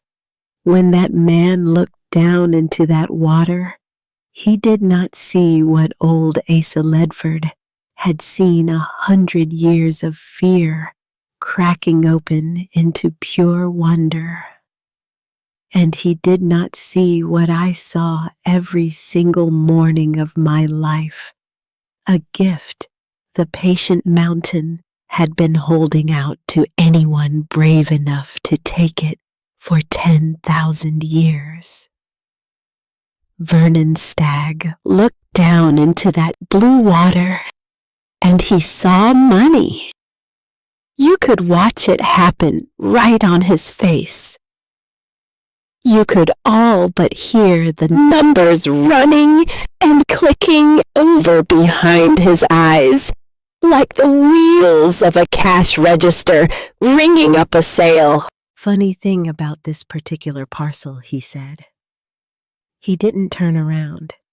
He kept looking down at the water. I used to own it. And the cold came into me then, came up from the ground and into my chest. That's right, he said, turning now, the smile back full force. Owned it for years. Worthless ground, everybody in 3 counties knew it dead dirt and cursed water, not fit for a goat. So I unloaded it on some poor sucker passing through, 5-6 years back now. Took whatever I could get and counted myself lucky to be shut of it. He spread his soft gloved hands wide, all rueful charm. And now here you come along, some widow woman out of nowhere, and you water that very same dead ground with that very same cursed water I couldn't give away, and all of a sudden, it's the most talked about piece of dirt in the whole of Bledsoe County. Folks walking 4 miles to see it. He shook his head, slow and wondering. Life is a funny old thing, isn't it, Mrs. Vance? It surely is, I said. I didn't give him 1 inch more than that. He nodded slow, like the 2 of us had just agreed on something pleasant. And then he reached into the breast of that clean linen coat and drew out a folded paper, and the pleasant went right out of his voice, and the thing that had been folded up underneath it the whole while came up into the open cold and flat and hard as the limestone bluff. So here is where we find ourselves, he said. When I owned this parcel, I never did sell off the mineral rights with it. I sold the surface only. Now that's a common enough thing you wouldn't know about it being a woman, and not in the way of business, but it is common as dirt in this state. You sell the top of the ground, the surface, to your buyer. But what lies under the ground? The minerals, the rock, the ores, and the water that comes up out of that rock that you can keep back for yourself. And I kept it. And this spring, ma'am, this pretty blue water that's made you so famous, this water comes up loaded down with minerals straight out of my rock, out of my aquifer, from deep down underground, that I, and not you, hold the rights to. He held the folded paper out toward me across the row of beans. I did not take it. I did not move. So what that means, he said, gentle, now almost kindly. The exact same poisoned kindness the bank man had used on me across my own kitchen table. What that means, Mrs. Vance, is that the water is mine. The one thing you've built all this on. It's mine, and I have ridden out here this morning neighborly to tell you that you are going to stop using it, or else I will have my lawyers down in Pikeville file on you so fast and so hard it'll make that gray head of yours spin clean around. And I think you and I both know, he said, looking me up and down, that a widow woman with $1 worth of dirt does not fight Vernon Stagg's lawyers. She just does not. It can't be done. The whole garden had gone dead silent. Asa Ledford on his knees in the dirt. Wade Tucker, who'd taken to coming by most days now, and was standing frozen by the bean poles. Two of the Cove women who'd walked up for seedlings holding their baskets, gone still. They all of them stood there frozen, watching, and I could feel the fear come rolling off them in a wave. The old fear, the deep fear, the fear of the big man, the fear of the one who owns things and holds the paper and keeps the lawyers, the fear that poor people in hard country carry, knit into their very bones from the cradle. And I will not lie to you, friends. I felt it rise up in me too. 62 years old. No money, no lawyer, no husband to stand beside me, no son to stand in front of me, and the richest, most powerful man in the whole county, standing in my garden in his fine boots, telling me, easy as breathing, that he was going to reach down and take the one single thing I had left in all the world. But I had already buried my husband. I had already lost my home and the land his daddy cleared. And I had already knelt down at the edge of that very pool, alone with the whole county, telling me it was poison, and I had drunk the water that everyone swore would kill me, and I had lived. So I looked Vernon Stagg square in the eye, and I did not take his paper, and I said, "You walked away from this water, Mr. Stagg." The Cove held its breath. "You called it cursed," I said. "You called it worthless. You sold it off, and you counted yourself lucky to be rid of it.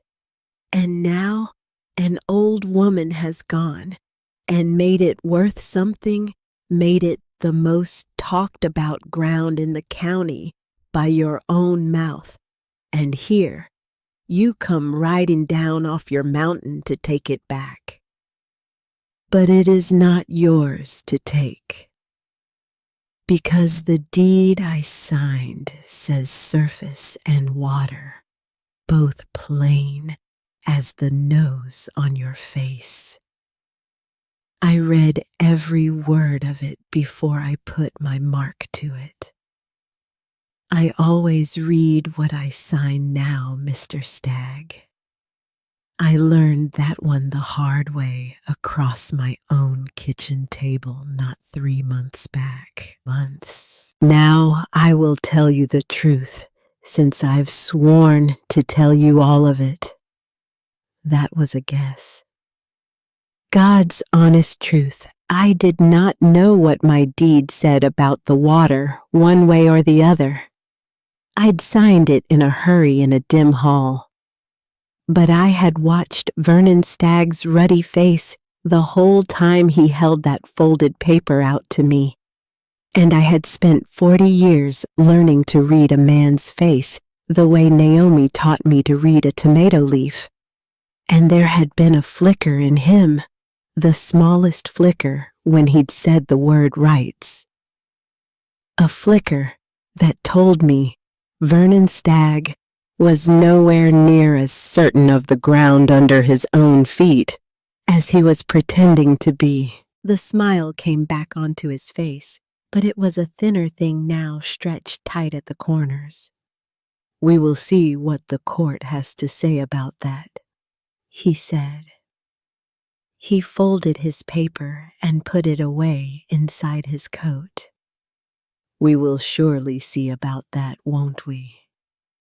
And he swung himself back up onto that tall, dark horse, and he looked down at me one last time, and now the pleasant was all gone, scraped clean away, and there was only the cold left underneath. You should have stayed gone, lady, he said. Whatever hole you crawled up out of you should have stayed down in it. And he turned that horse and rode off slow up the long slope toward the rim in no hurry at all. A man who knew with bone-deep certainty that he could afford to take his time because he had all the money and all the lawyers and all the time in the world on his side of the scale. And I had $1 worth of cursed dirt and a spring that he had just sworn to take away from me. That night, I sat by my little fire and I shook. Not from the cold, from the sheer size of the thing that was bearing down on me. But somewhere down in the middle of all that shaking, I made up my mind. I had stood up to that man in front of the whole cove, and now, by God, I had to go and make it true. So in the morning, I got up. You always get up in the morning. And I walked the 4 miles back to Pikeville, and I went into the courthouse, and I asked to read my own deed. And that is where I learned the second hard lesson of that long summer. Because Del Pruitt, the sour clerk, who'd sold me the cursed land for $1 and told me it'd be my funeral, he pulled my deed out of the file for me, and he ran his finger slow down the lines of it, and he wouldn't quite bring himself to look up at me. It says surface rights, he said at last. Just surface. There's no mention of the water. Not one way and not the other. It's silent on it. So the water might be his after all, I said. It might be, Pruitt said. He still wouldn't meet my eye. Mineral rights are a tangle and a snarl in this county, Mrs. Vance going back 80 years. Half these old back parcels nobody rightly knows anymore who holds what under the ground. If Stagg's got papers that say he reserved the minerals to himself when he sold off the surface, and if a judge decides that water counts as a mineral coming up the way it does through mineral rock, then a court might well could see it his way. And he's got the lawyers to push it there. He paused, and for just 1 second, the sourness left his face, and something almost like real pity came into it. I told you that was bad ground, ma'am, he said, quiet. I did try to tell you so. I walked the 4 miles back home that day with those words sitting on my chest like a flat stone. He might win. The big man might just reach down out of the sky and take it the way the big men always seemed to take, whatever they had a mind to, the way the bank had reached down and taken Carl's daddy's land, the way the whole world seemed built and tilted and greased to let them. But Vernon Stagg, as it turned out, was not a man content to sit and wait on slow courts and expensive lawyers when he had faster, dirtier tools close to hand. The whispers started maybe a week after. I didn't take notice of it at first. Just that fewer folks were coming up the track than had been. Then that the ones who did come were jumpy skittish, wouldn't quite meet my eyes, took their seedlings or their tomatoes and left in a hurry without stopping to talk the way they had. Then Wade Tucker, the boy, my shadow who'd taken to following me up and down the garden rows like a half-grown pup, asking 10,000 questions a day. Wade stopped coming altogether. And that one hurt me more than I'd have guessed. Because I had come without quite noticing it happen to look forward to that boy's freckled face coming up over the rise of a morning. It was old Asa Ledford who finally told me what was being said. Because Asa Ledford was far too old and far too near his own grave to be afraid of any man living. "They're saying the water's poison," he told me. He'd come up the track slow on his hickory stick in the long light of an evening, and he stood there grim and gray, saying it always was just exactly like everybody always knew, saying you've gone and bewitched the food so it looks fine and tastes fine, but it's poisoning folks slow from the inside, the way a witch's food does in the old tales. And Hetty, he hesitated. They're saying a child's took sick from it. Real sick. "A child," I said. The bottom dropped clean out of me. "What child?" "The Pruitt young'un," Asa said. "No kin to the clerk, different Pruitts, the ones down along the river bottom. Little girl, 6-7-year-old. Took a bad fever a few days back. Bad enough they sent clear to Pikeville for the doctor to come out. And now somebody's gone up and down this whole cove saying it was your blue water that did it, that the child's mama got a jug of your water for her garden, and the girl ate the vegetables out of it, and now she's like to die of it." "Is it true?" I said. I could hardly get the words out. "Did her mother even use my water?" "I don't know," Asa said. And he looked at me steady. "But you know as well as I do, Hetty, it does not matter one particle whether it's true. That's the devil of it.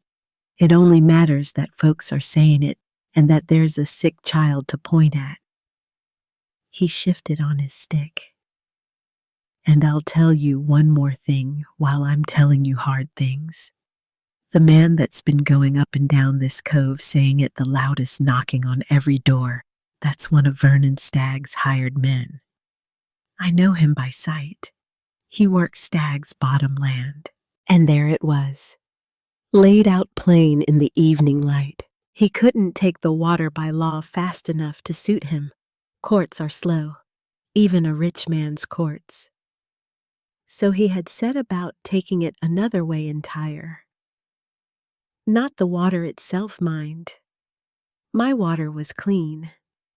I would have staked my life on it, and in point of plain fact, I had been staking my life on it every single morning for months. No, he set about poisoning what folks believed about the water. And he had found the cruelest and the surest way in all the world to do it, the one weapon there is no defending against. A sick child. Because there is no fear on this green earth, stronger or older or blinder than a parent's fear for a sick child. And there is no fact, no proof, no science, no sworn word that can stand up against that fear once a clever and a wicked man has taken aim and pointed it at the target he once destroyed. Within 2 weeks it was a rout. The very same people who had stood in my garden and wept over my tomatoes now crossed clear to the far side of the track when they saw me coming up it. The jugs of blue water I'd set out free in a neighborly row by the crossroads store. Somebody crept down in the night and poured every one of them out into the dirt and left the empty jugs standing in a line like a little row of grave markers for me to find in the morning. A preacher down at the lower end of the cove I was told gave a whole Sunday sermon on the sin of meddling with cursed and forbidden waters on pride, on the woman who reckoned she knew better than 100 years of honest God-fearing folk, on what becomes of those who drink from pools the Lord has marked. The food I had been giving away by the armload now hung on the vine and rotted because not one soul would take it from me anymore, not even free. not even with hungry children at home, because Vernon Stagg had made the whole cove more afraid of my gift than they were of their own empty bellies. And the very worst of it, the part that came nearest to breaking me clean in two, was that I understood them. I did. God help me, I did. They were poor, and they were frightened, and they were ignorant, through no fault of their own.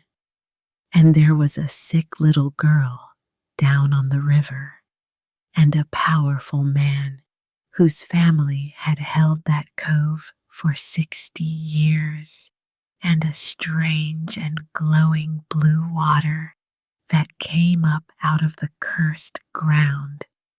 And what in the world were they supposed to believe?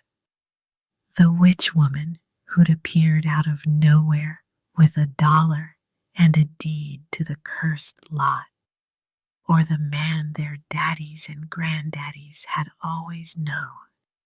I'd have been afraid right alongside them in their worn-out shoes. That is the whole terrible trouble with fear, dressed up as wisdom from inside the frightened heart. It looks exactly, precisely identical to the real thing. There is no telling them apart in the moment. Only afterward. Only ever afterward. I went to see about the child myself. I walked the long miles down the river bottom to the Pruitt place, and the father met me out in the yard with a shotgun in his hands, not pointed at me, just held across his body. His face was gray and slack from too many nights with no sleep, and his eyes were red-rimmed, and he said, "You're not welcome here." And I said, "I know it. I won't come past the gate. I only walked down to ask one thing. Is your girl going to live?" And something in the way I asked it, some plain thing in an old woman's voice, must have reached past the fear and got hold of the father in him, because the gun came down a few inches, and he said, "Lo, doctor, think so now. Fever broke this morning before light.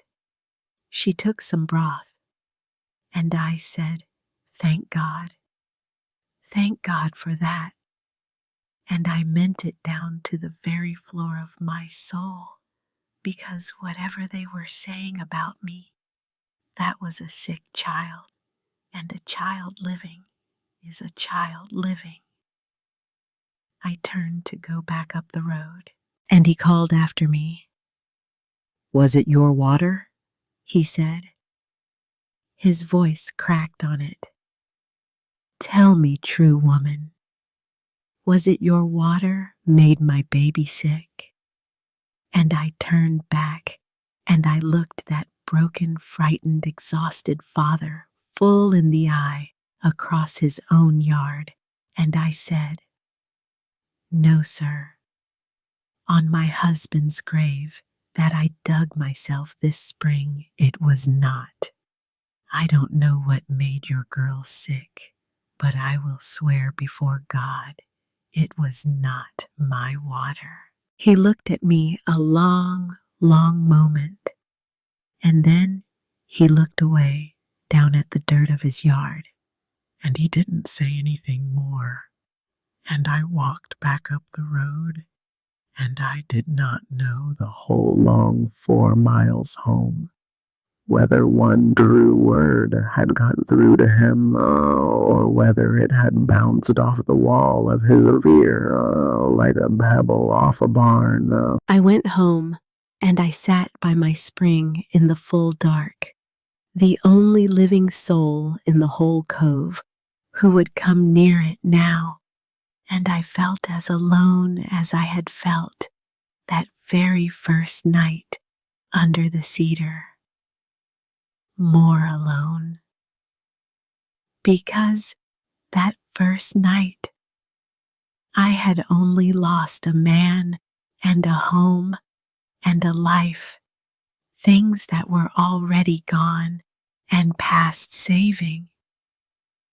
But now I was losing the thing I had built, the one thing I had made with my own 2 old hands in this last chapter of a hard life, and I was watching it being taken from me, a whisper at a time, a poured out jug at a time, by a man with money and patience and lawyers and no soul anywhere in him that I had ever been able to find.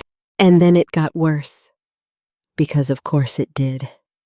It always gets worse before it turns. That is the shape of every true story there is. I woke one morning before first light, the way I always did with the birds not yet started, and the cove still black and cold, and I went down to the spring to drink the way I always did, before coffee, before anything. And I knelt at the edge in the gray-black dark and cupped my hands and lifted the water up toward my face, and I stopped. Something was wrong. The water was cold, the same as ever, but it did not smell right. There was a churn to it. I'd never felt a faint grit and cloudiness against my fingers. And as the light came up slow and gray, and then gold over the eastern rim of the cove, I saw it plain, and my heart dropped down out of my chest and into the cold dirt. The water was muddy. The beautiful, the luminous, the glowing, living blue had gone pale and sick and clouded like skim milk that's turned like dishwater.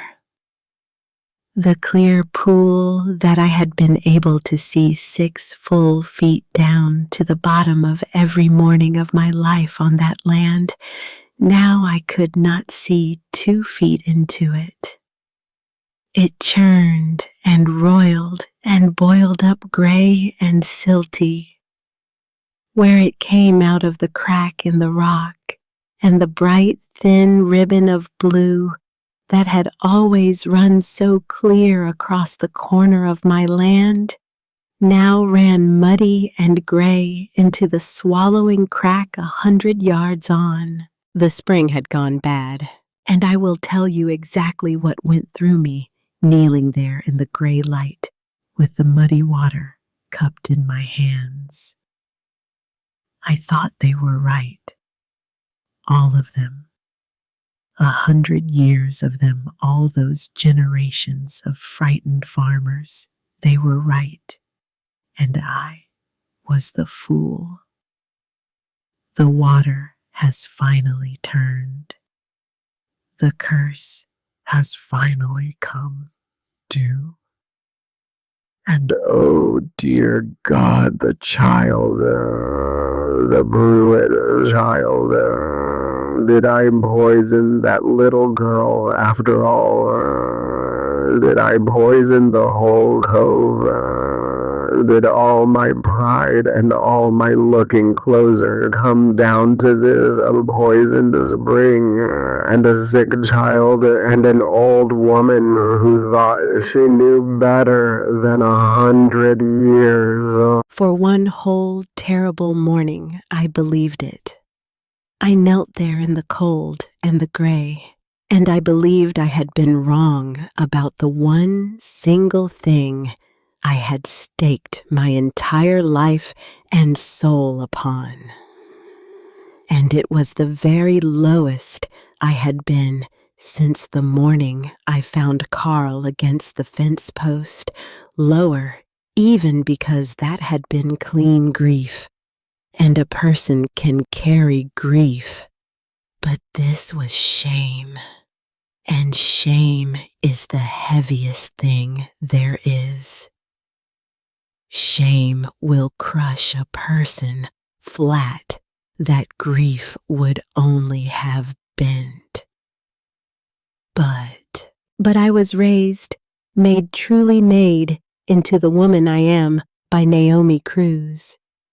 And Naomi Cruz did not raise a woman to kneel down in the dirt and believe the worst, because it was easy and it was in front of her, and everybody else believed it too.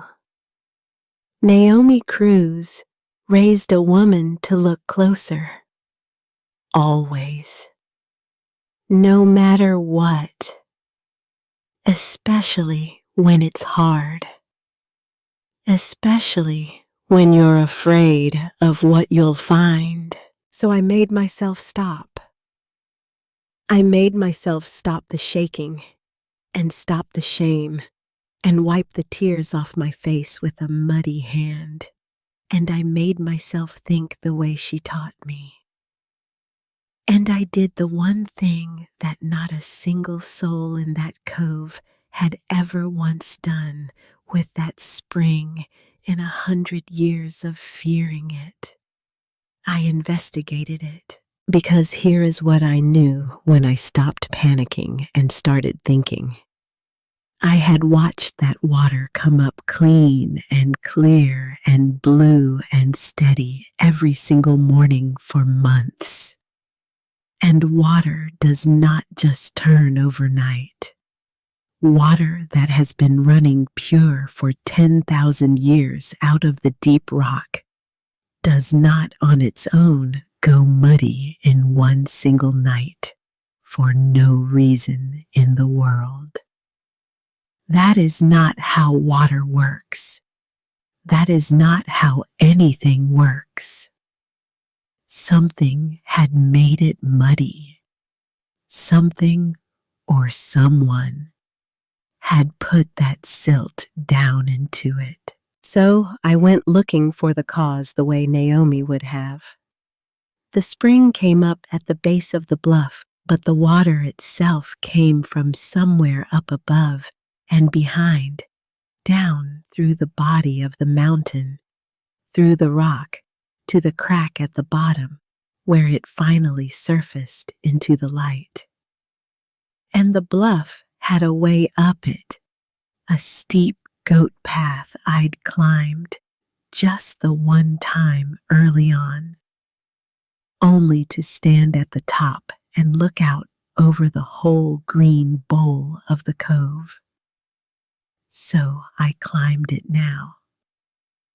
62 years old, my bad knees screaming with every step, hauling myself up that gray rock hand over hand in the new morning light, sweating and gasping, an old woman with no business on a cliff face. And at the top, behind the lip of the bluff, where no soul down below could ever see I found it, there was a sinkhole up there, a dark, ragged mouth in the gray rock where the surface water drained down off the high ground into the body of the mountain, down toward the aquifer, down to feed my spring. I'd known it was there from my one visit, and all around that sinkhole, fresh the soft dirt was churned and dug and trampled boot prints, everywhere the marks of more than one man and the deep ruts of a wagon. And shoved down into the very mouth of that sinkhole, jammed and rammed and packed in deep and hard were sacks. Burlap feed sacks split and spilling dozens of them full to bursting with clay and silt and crushed stone dust. Somebody had hauled load after heavy load of muck and mud up to the top of that bluff in the dead of night and packed it down into the throat of the mountain to foul the water at its source before it ever reached my spring. Somebody had tried to murder my spring. I knelt down at the edge of that sinkhole with the boot prints all around me in the dirt, and the shame ran straight out of me, drained out of me like water out of a cracked jug. And something else came rushing in to fill the empty place. Something hot and clean and steady and hard. Because this changed every single thing. The water had not turned. The water had not betrayed me. The water had not poisoned that child. The water was as good and as true and as clean as it had been the very first morning I knelt and drank from it and lived. A man had done this. A man with money and patience and no soul.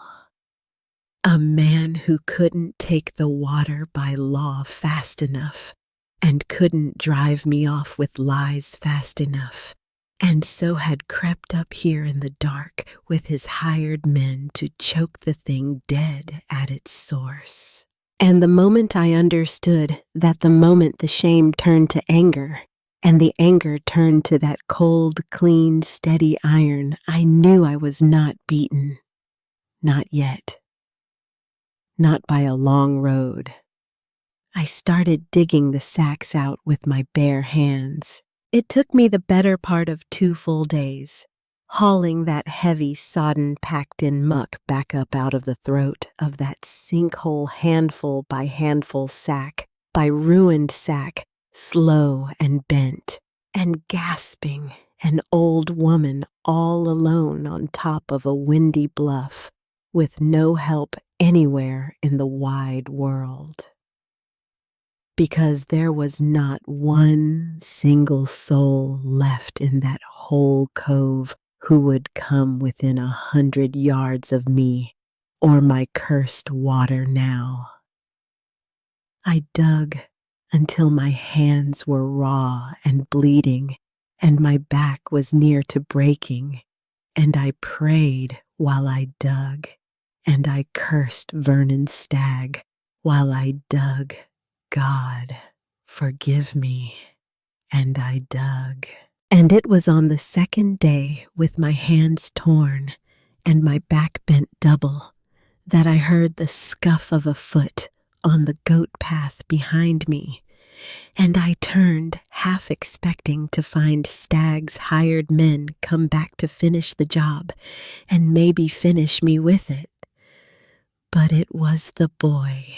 It was Wade Tucker, who'd stopped coming, who'd been kept away by his frightened parents, standing there at the top of the path with his thin chest heaving from the hard climb and his freckled face gone white as a bedsheet, and something terrible and heavy working behind his eyes.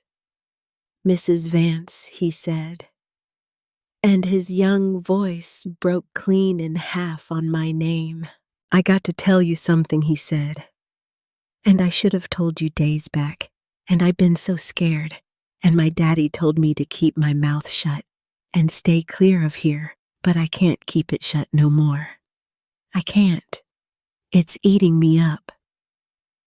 "What is it, son?" I said. I came up off my knees slow. The boy was crying now, the hard, ashamed, hitching crying of a child who has been carrying a thing too heavy and too dark for a child to carry, and has finally found the one person he can set it down in front of. "I seen them," he said. 3 nights back. I was out coon hunting up on the high ridge in the dark by myself, and I seen lanterns moving up here on top of the bluff where there's no call for anybody to be in the night. And I crept up close. I don't know why, I just did, and I seen them.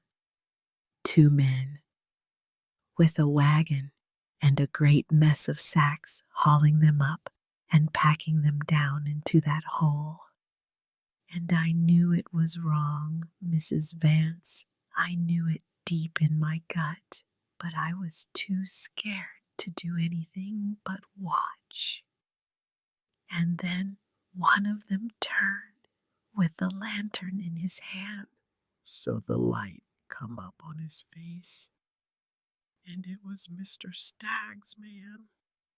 The one that's been going round to every door saying your water's poison.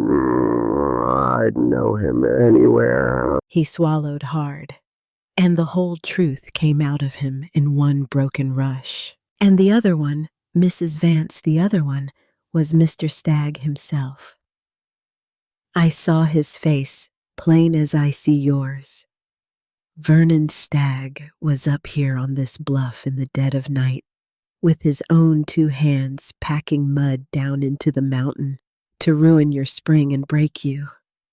I saw him do it, and I'll swear it. I'll swear it to anybody, anywhere on any Bible they put in front of me. I don't care what my daddy says no more. I'll swear it. And that boy stood there on top of that windy bluff, having just made a mortal enemy of the most powerful and dangerous man in the whole county, for nothing in the world but to bring an old, broke, friendless widow the truth. And I crossed that churned up ground to him, and I took Wade Tucker by his 2 thin shoulders, and I held him while he cried it all out. And over the top of his head, down past the lip of the bluff, I looked down at my poor, sick, muddy spring far below. And even from up there, I could see that it was already even now beginning to clear. Because that is the thing about clean water, friends. That is the whole thing, and it is the truest thing in this whole story, so hold on to it. You can foul clean water. You can choke it, and silt it, and muddy it, and turn it sick for a while, for a day, for a season. A wicked man with a wagon full of mud can do that to the clearest spring on earth. But if the source is good, if the source runs deep and true and clean down in the dark heart of the mountain, then the water will clear itself. Always. Every time. Give it a little time, just a little time, and water from a good source always, always comes back clear. The mud is only ever passing through. The source remains. I held the boy until his crying eased, and I looked down at my spring fighting its slow way back to blue. And I knew the same bone-deep way I'd known that first dusk that my quiet was over, that this fight was only just now truly beginning. But now I had a witness. And Vernon Stagg, the great and careful man, had made his first mistake. The spring cleared on the fourth day. I want you to understand what that meant to me, friends, because it is the very heart of everything that came after. And a man who's lived 60 years will feel it where it counts. For 4 mornings I climbed that bluff at first light, bad knees and all, and I dug and I watched. And each morning the water below came up a little less muddy, a little less sick, the silt working its slow way out of the mountain's choked throat, the way a splinter works its way out of the meat of your hand if you leave it be and trust the body to do its work. And on the 4th morning, I came down off the bluff, and I knelt at the edge of the pool in the gray dawn, and the water was blue again. Blue, luminous and glowing and clear, straight down to the bottom, 6 feet down, every small stone sharp, and coated again in its fine pale blue dust, sparkling faint as the light came gold over the rim. I cupped my torn hands and I drank, and it was cold and sweet and perfect, exactly the way it had been the very first day I ever knelt there, and I wept. Not from grief this time, and not from shame, from something a great deal closer to pure joy than I had felt one time since before Carl died. Because the spring had been choked half to death by a wicked man, and it had cleared its own self, and that water coming up blue and clean again out of the deep dark was the surest sign and the surest promise I could ever have asked God for, that the source was good, that it had always been good, and that the truth given just a little time always runs clear. But the truth in a pool of water and the truth in the minds of frightened people are 2 very different things, and they do not clear on the same schedule. The spring had cleared in 4 days. The cove had not. The cove still believed I had poisoned a little girl. The cove still believed the water was cursed and always had been. And Vernon Stagg still had his lawyers down in Pikeville filing their papers to take the spring from me by law, and a court date set for the fall, and all the money and all the time in the world. I had a witness, yes. I had a 13-year-old boy who had seen Vernon Stagg's face in the lantern light on top of the bluff.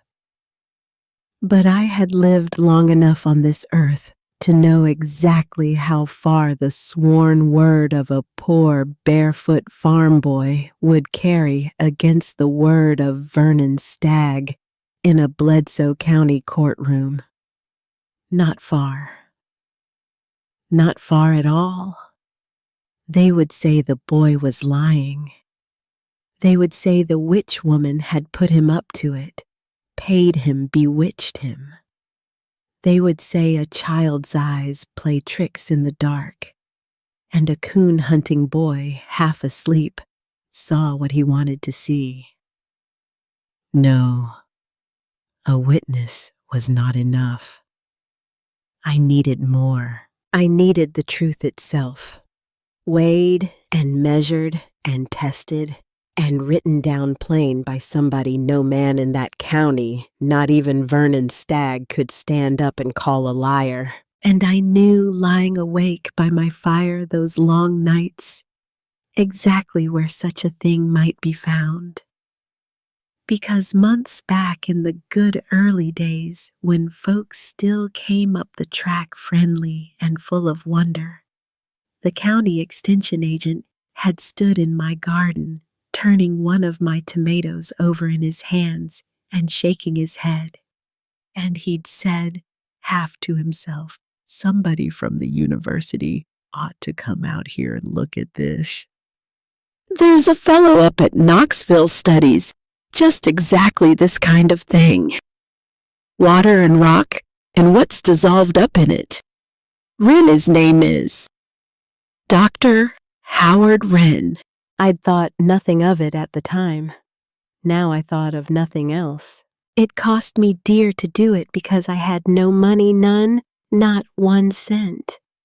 So I did the only thing I could.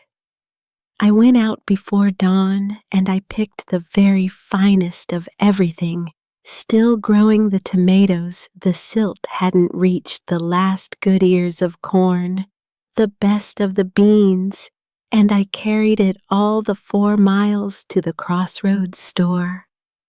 The food the whole cove was now too frightened to take from me, even free, and I traded it to a teamster bound for Pikeville for the price of 1 postage stamp and the loan of his pen and a sheet of paper. And I sat down on the bench outside that store, and I wrote a letter to a man I had never met. I won't tell you it was an elegant letter.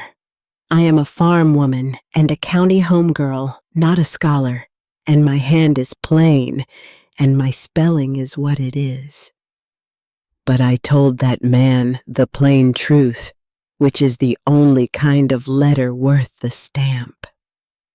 I told him I had a spring on my land that came up blue out of the limestone. I told him an entire county believed it poison and had believed so for 100 years. I told him I had drunk from it every single day for half a year and was healthy as a mule.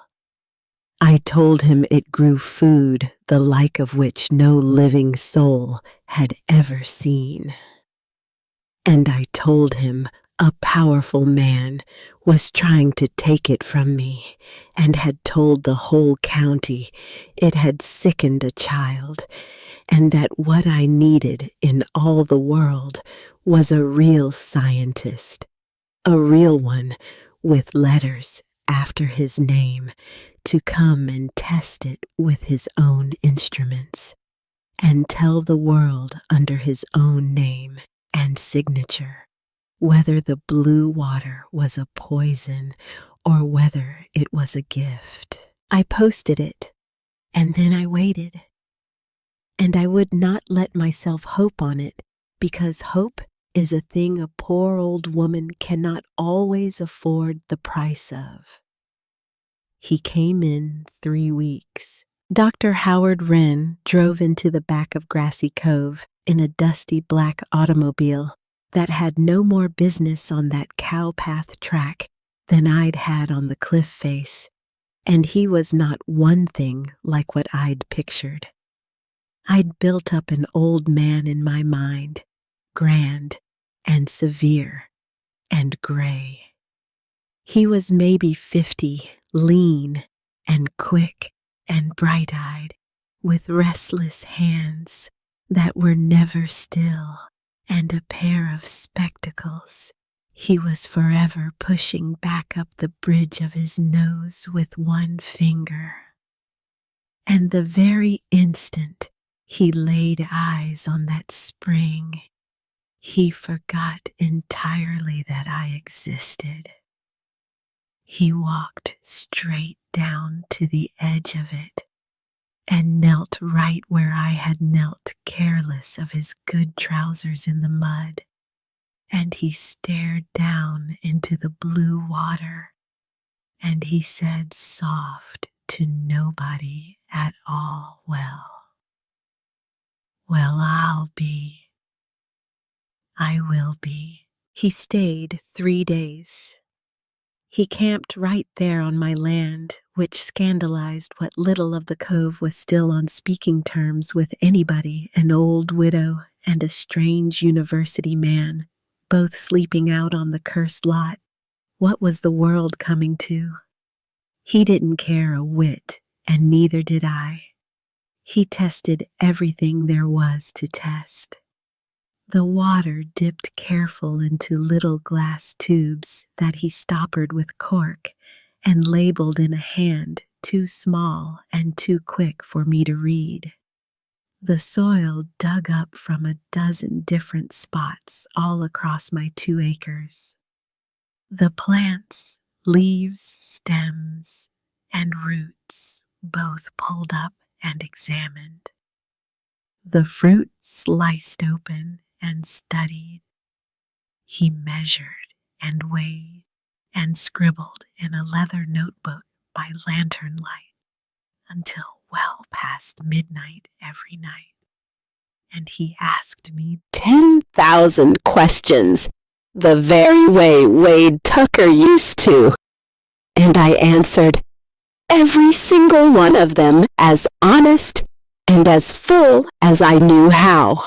And on the morning of the 3rd day, he sat himself down beside me on the steps of my cedar lean-to, and he took off those spectacles, and he rubbed his tired eyes, and he told me the thing I had been waiting half a year, and most of my heart to hear.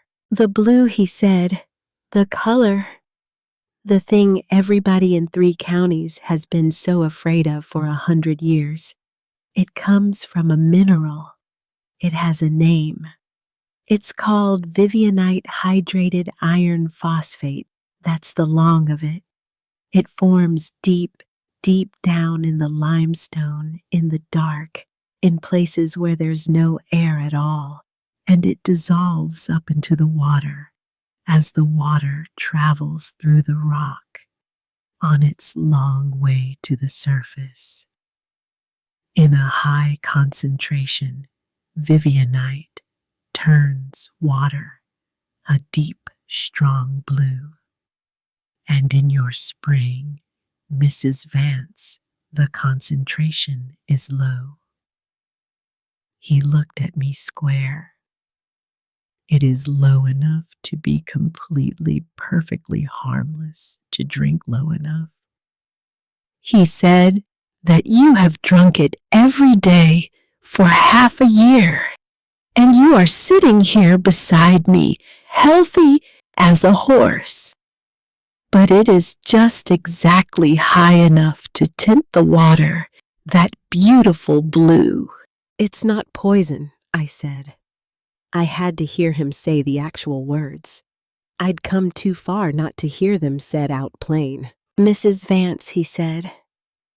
And he put his spectacles back on, and he looked at me dead level eye to eye. It is the opposite of poison. He picked up his leather notebook and tapped the cover of it with one finger.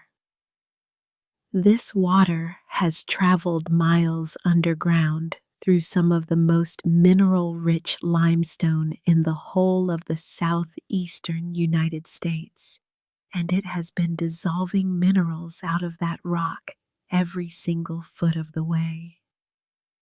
Calcium, magnesium, potassium, phosphorus, iron and manganese and zinc, and a dozen trace elements. Besides that, most farmers have never even heard the names of. By the time it surfaces in your spring, it is carrying a load of plant nutrition so complete, so perfectly balanced, that a commercial farmer down in the flat country would pay good hard money, hundreds of dollars an acre, to put the same thing on his fields out of a sack. And your mountain is giving it away. Free. Out of a crack in the rock. And it has been doing it. He stopped, and there was real wonder in his voice when he went on, the wonder of a man of science standing in front of a thing bigger than his science. It has been doing it for hundreds of thousands of years, maybe millions. The rain that comes up out of your spring this morning fell on these mountains before there was any man here at all to be afraid of the color of it. I sat there on my own steps, and I just let that wash all the way over me and through me. The whole truth of the thing I had staked my entire life upon without ever once knowing the why or the how of it. Then why I said at last, why did nothing ever grow here? Doctor, why did the cattle stay away 100 years and not one thing? Because he said simply in all that 100 years, nobody ever once planted anything. He gestured out at my land. The scrub grass and the cedars that came up here on their own, those are tough, mean things adapted to live on poor, starved ground. They don't need the minerals, and they don't respond to them. So the place looked dead. It looked cursed.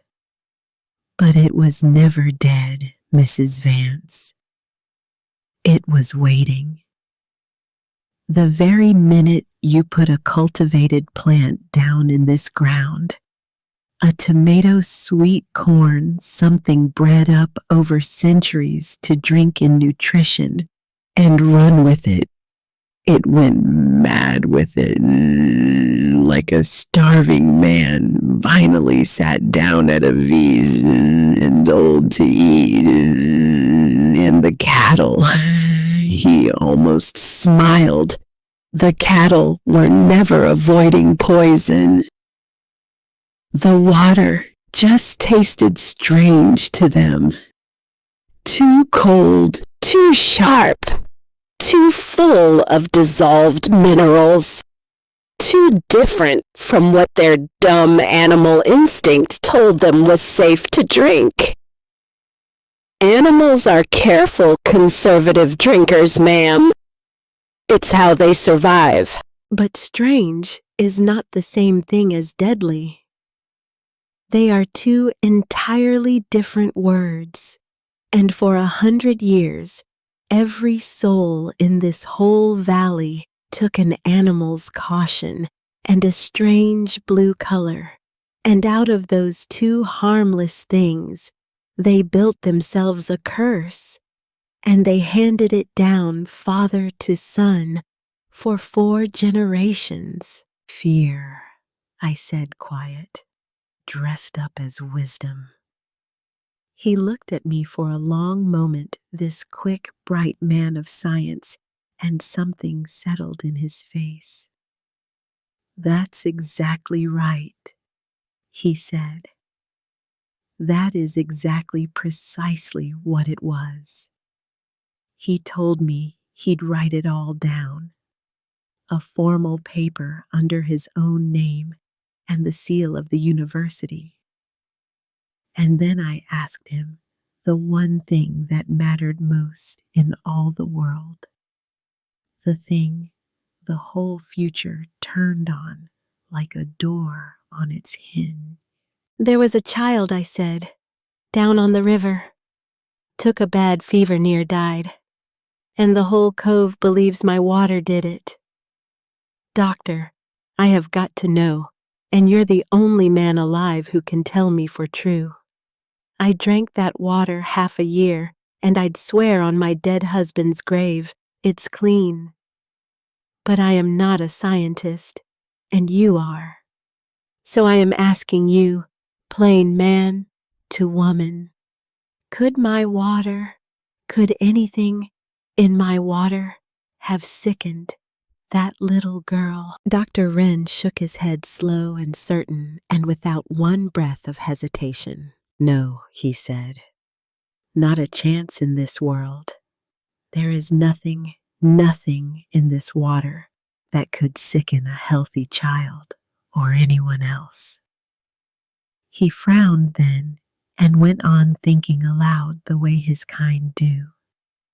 But a fever comes from somewhere, Mrs. Vance. Fevers don't come from nowhere, and bad water can surely put a child down with a fever fast. That part of what they're saying is true enough. Just not this water. So where, he said, do those particular folks get their drinking water? A well, I said. I knew that much. They've got a well. Then if I were you, he said, quiet and level, looking at me over his spectacles, I would have somebody take a hard look at that well. Because of fouled well surface seep contamination, a dead animal, anything that will put a child down with a fever, quick as anything in this world. And it is a great deal more likely than a spring that's been pouring up clean and pure for 100,000 years. I sat with that, and a cold, slow, terrible thought came creeping up on me, the way the worst and truest thoughts always do, not all at once, but slow, like a shadow lengthening across a floor. Doctor, I said, whose land does the Pruitt place sit on? Who is it those folks rent from? He didn't know. But I did, or I knew I could find it out, and the finding out turned out to be the easiest thing in the whole world, because every soul in the cove knew it without thinking. The Pruitts, the family of the sick little girl, rented their bottom land and their house and their well from the biggest landholder in that whole end of the county. They rented from Vernon Stagg. Now I am going to be very careful here, friends, because the truth is the truth, and I have sworn to you to tell it straight. And I will not paint it one shade prettier or one shade uglier than it truly was. I never could prove, and I will tell you honest, I never even tried to prove that Vernon Stagg fouled that child's well a purpose. I do not in my heart believe that even he would do a thing that black to use a sick child as a weapon he'd made himself. But I will tell you what was true and what came out plain in the end for all to see. The Pruitts' well had gone bad, contaminated the way a shallow, ill-kept well will go in a wet season.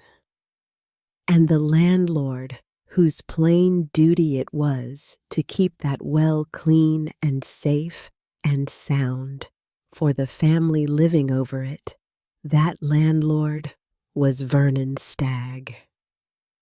And Vernon Stagg had let that well rot and foul while he was busy up on my bluff in the dark of night, choking my spring to break me. His neglect, his greed, his carelessness for the poor folk under him put that fever in that child. And then, when the child fell sick, he had taken the very sickness his own neglect had caused, and he had picked it up like a stone and pointed it straight at me and my clean water to ruin me with it. Dr. Wren tested the Pruitt well before he left the county. He didn't have to. It was not his business, and it was not one bit a part of his study, and it cost him a day's drive. But I asked him to, and he was a decent man down to the bone, and he drove down to the river bottom, and he tested that well, and it was foul as a stagnant swamp contaminated through and through. And he wrote that down too, under his own name. The university man no soul in Bledsoe County could stand up and call a liar. And that, friends, that right there was the beginning of the end of Vernon Stagg. The court date came in October when the cove had gone gold and red, and the first frost was on the high ground of a morning. Stagg's suit to claim the water out from under me by his mineral rights. And he came walking into that Pikeville courtroom the same way he came walking into everything in his life, soft and well-fed, and certain in a fine suit, with 2 more lawyers in fine suits, flanking him, and the easy, untroubled confidence of a man who had never once in 60 long years lost a single thing he had set his mind to keep. And to find out the truth of whether he had or he hadn't, I had needed the county's own records, the old deeds, the original filings. All of it locked up in those great black marbled ledgers in the assessor's office, in the office of Del Pruitt. And now I have got to tell you about Del Pruitt because his is the smaller, quieter story tucked away inside the big, loud one, and over all these long years, it has stayed the very sweetest part of the whole, telling to me. Del Pruitt was the sour, mean little clerk who had sold me cursed ground for $1 and told me to my face it would be my funeral. He was no friend of mine. He owed me nothing, and he liked me less.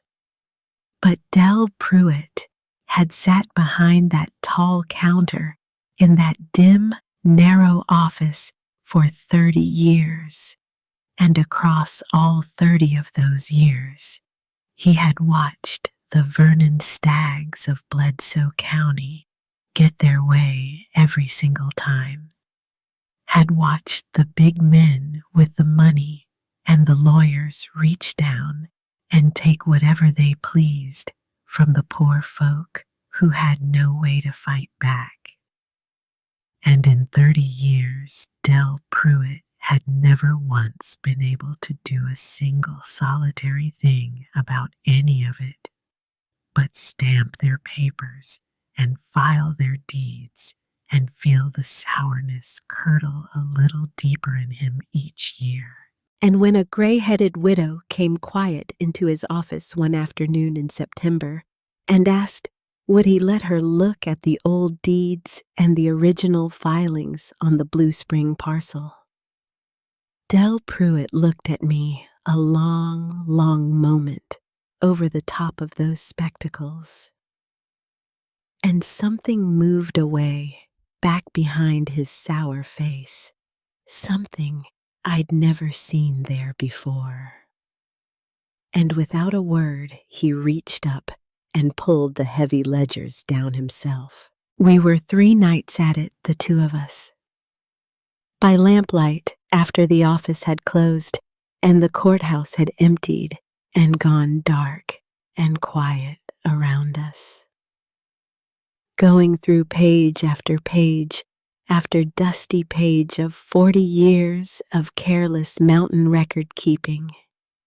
And on the 3rd night, Del Pruitt's finger came down on a line, and he went very still, and he said soft under his breath, "Well now, Well now, would you look at that?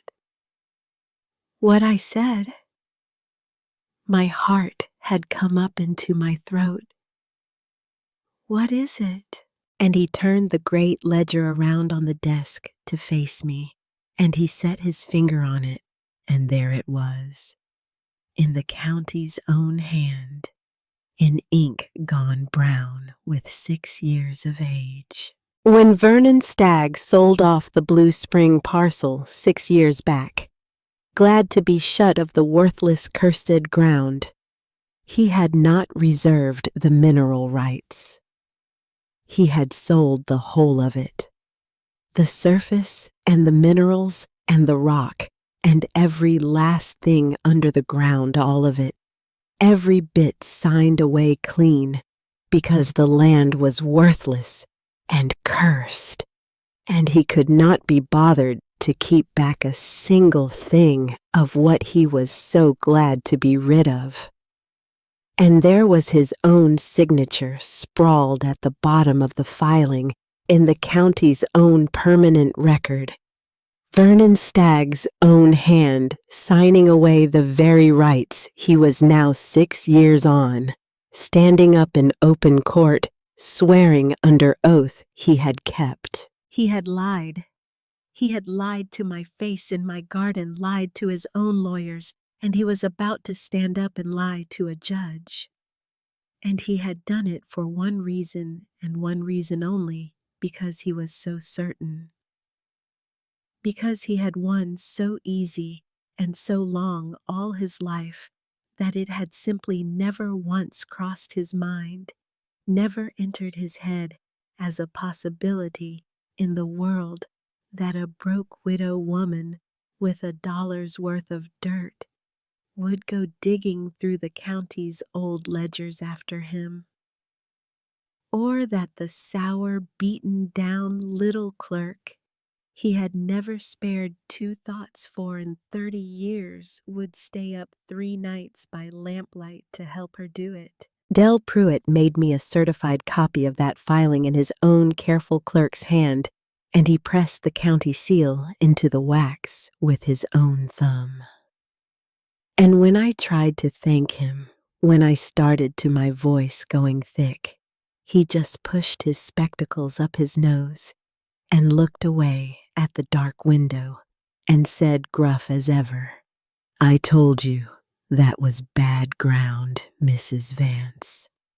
And then lower, after a long moment, not looking at me, "But I reckon I was wrong about you, and that friends was very near the most that sour, lonely, decent man ever gave to another living soul in his whole life, I expect, and I have treasured it, every word of it, for 20 years. So, the courtroom. Stagg's lawyer stood up first, smooth as poured oil, and he laid out their case. Mineral rights reserved at the time of sale. Water rising up through mineral-bearing rock, and therefore a mineral itself in the eyes of the law. The spring belonged, the lawyer said, to Mr. Vernon Stagg, free and clear, and the court should order the Vance woman to cease and desist from using 1 drop of it forthwith. He sat down again, well pleased with himself, and folded his hands. And then the judge looked over at me, at this gray-headed widow woman sitting all alone at her bare table with no lawyer at all, just a thin folder in front of her. And he asked me, almost gentle, almost sorry for me, whether I had anything I wished to say for myself. I did, and then I handed up the second paper. Del Pruitt's certified copy of the original filing. Vernon Stagg's own signature in the county's own permanent record, signing away clean every single mineral right that he was at that very moment, standing in that very room, swearing under solemn oath he had kept for himself. And I watched Vernon Stagg's face while the judge read that one. I had read a great many faces by that day, friends.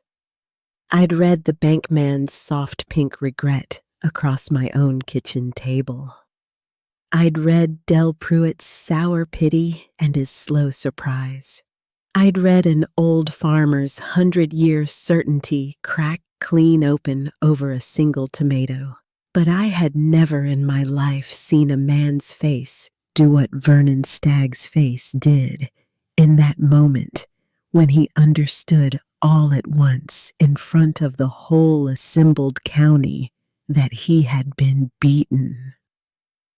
Beaten cold, beaten by a broke old widow woman he had called a hole crawler and told to stay gone beaten with a single sheet of paper that he himself had signed with his own hand and then forgotten he'd ever signed.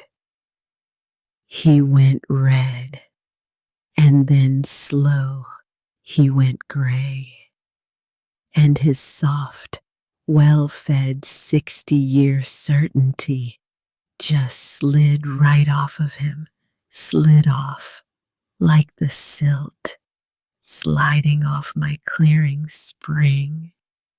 And what was left standing there underneath it in the fine suit was a small and frightened and greedy old man who had never once in his whole charmed life expected to be looked at by a whole room full of people, the way that whole room full of people was looking at him now. The judge threw the suit out before noon. He had words for Vernon Stagg, 2 hard ones, ringing ones about the recklessness and the fraud of bringing a false claim into his court, about the rumors set loose against a defenseless widow. Words I will not repeat here, because they shamed a man down about as low as I have ever in my life seen a grown man shamed. And I will not pretend to you, since I've sworn to be honest, that it did not satisfy some hard place down in me to hear them said. I am only a woman, not a saint, and that man had set out in cold blood to take the last thing I had in the world and to break me doing it. I let myself feel the satisfaction of it. And then I let it go, because it was not worth the carrying. Vernon Stagg walked out of that courtroom a far smaller man than he had walked into it, and he stayed small. The whole cove had watched him lie and watched him lose in the open in the light. And the whole cove had heard by then about the foul well and about the sick child and about who'd really done it. And I will tell you, there is no power on God's earth in a small, close mountain county to match the simple power of everybody knowing all at once exactly what you are. Once they knew, once the whole cove knew, Vernon Stagg's 60 years of bigness drained right out of him faster than his lawsuit had. Within 2 years, he had sold up everything and moved off gone to somewhere that didn't know him, and I never once laid eyes on him again. And I will tell you the plain truth, friends, I did not waste one single hour of the rest of my long life thinking about Vernon Stagg. He was the silt in the spring. That is all he ever was. The mud that gets stirred up and clouds the water for a season. But the spring outlasted him. The good source always outlasts the silt. They always do. You remember that when your own silt comes, and it will come, You remember that the source outlasts it. And the cove came back to me. Oh, not all at once, and not without a deal of shame on their part. And I would be lying to you if I said the shame didn't sting going both directions across that track. But it came. The Pruitt father, the one who'd met me in his yard with a shotgun across his body, he came up my track one evening, a few weeks after the trial, with his hat twisting in his hands, and his little girl, well now, and pink-cheeked, and shy, holding tight to his other hand. And he could hardly get the words out. The apology and the shame of it all stuck fast in his throat. And I did not make him say it. I just got down my old knees cracking like dry sticks, and I got down to that little girl's level, and I asked her, did she like tomatoes? And she whispered, yes, ma'am. And I reached over and I picked the biggest, reddest, ripest brandywine off the nearest vine, and I put it in her two small hands. And that, friends, was every bit of the apology I ever needed or ever asked for from any one of them. And Wade Tucker came back. And that boy never left again, not for the rest of my life.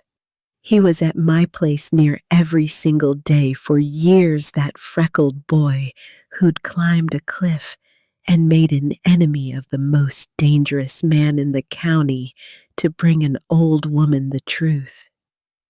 He grew up on my land.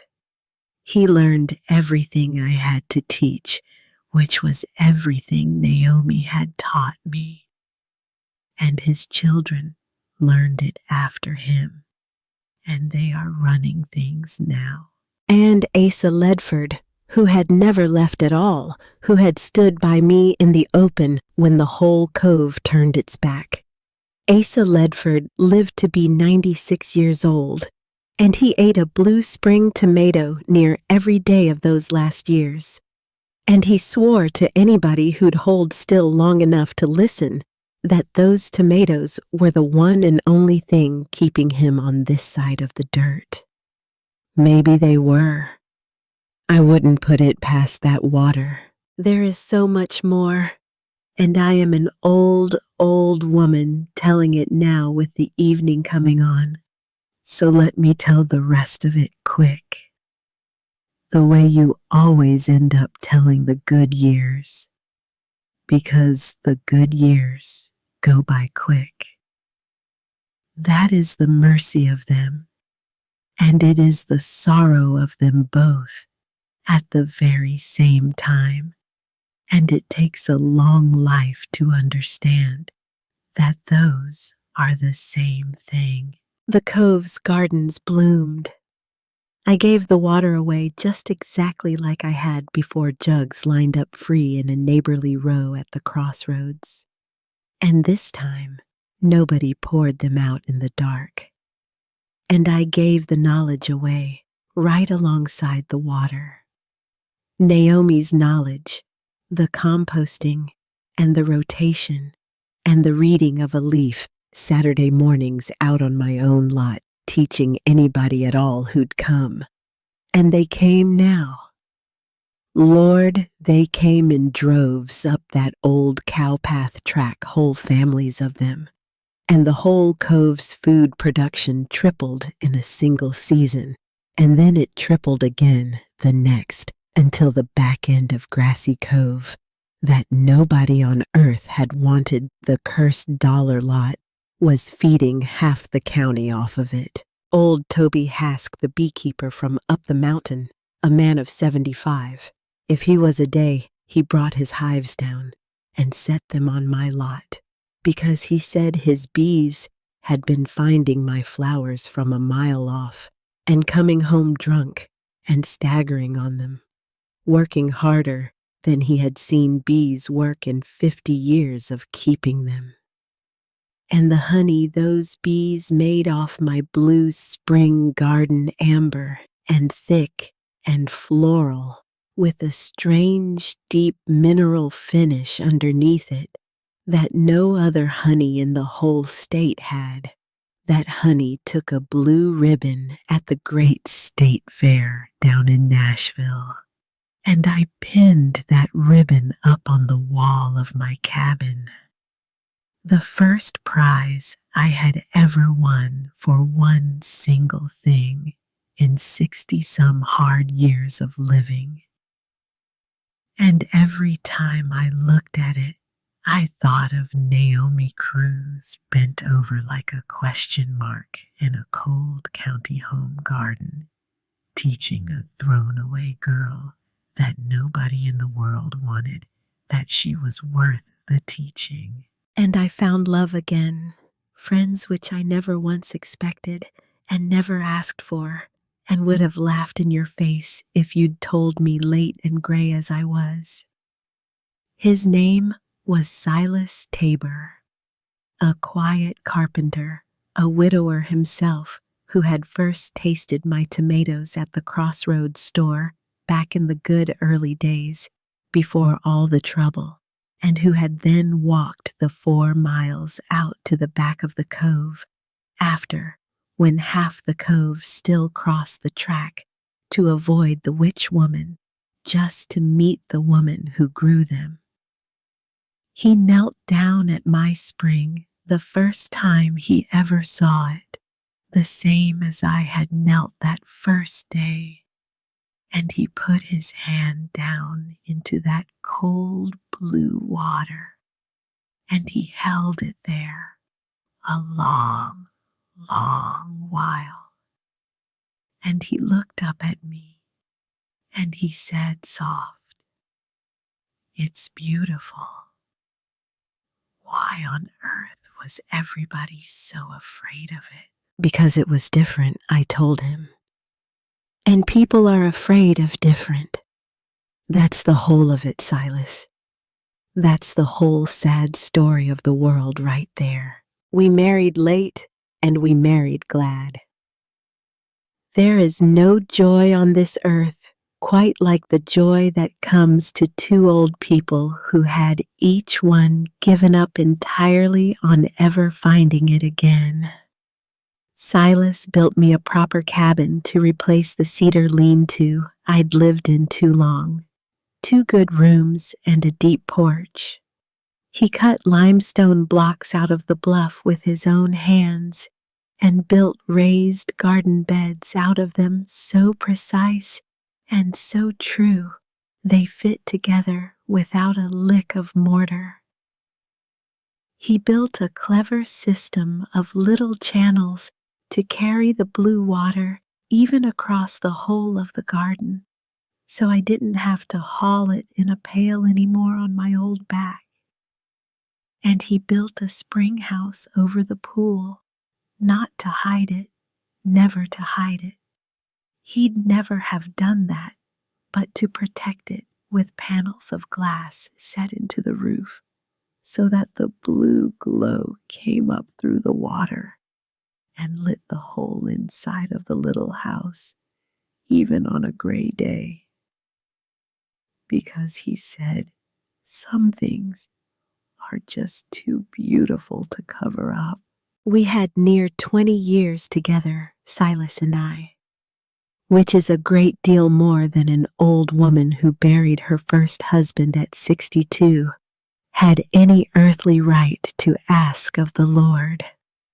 And I have been grateful for every single day of it, and I am grateful still. Silas went first. He went on the porch in September with a glass of blue spring water sitting at his elbow, the same water he had drunk every day for 20 years, the water that had turned his old teeth faintly blue, same as mine.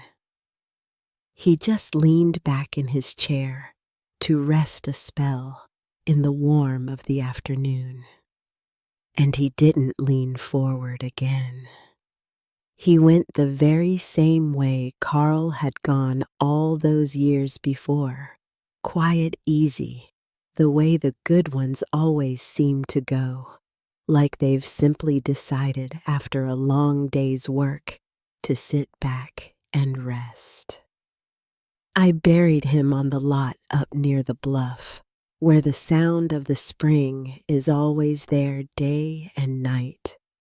That soft, steady, patient murmur of water coming up out of the deep stone that had been the music playing under our whole life together for 20 years. And then I went on. The way you do, the way Naomi taught me without ever once putting it into words. In the morning, you get up. You put your feet on the cold floor.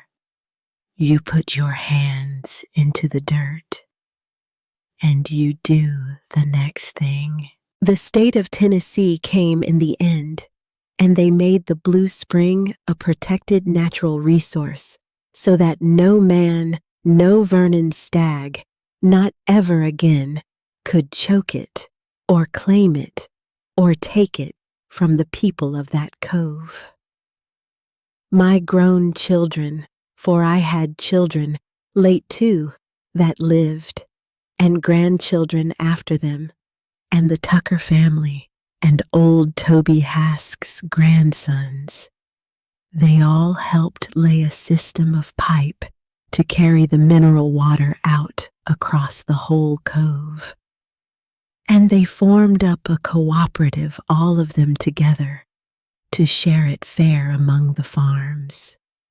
And the last I rightly knew of it, that water was irrigating better than 200 acres of the cove, and the brandywine tomatoes still grown every year from Naomi's own seed, saved careful from the best fruit season after season after season, going back now more than 50 years, still watered with the same blue water.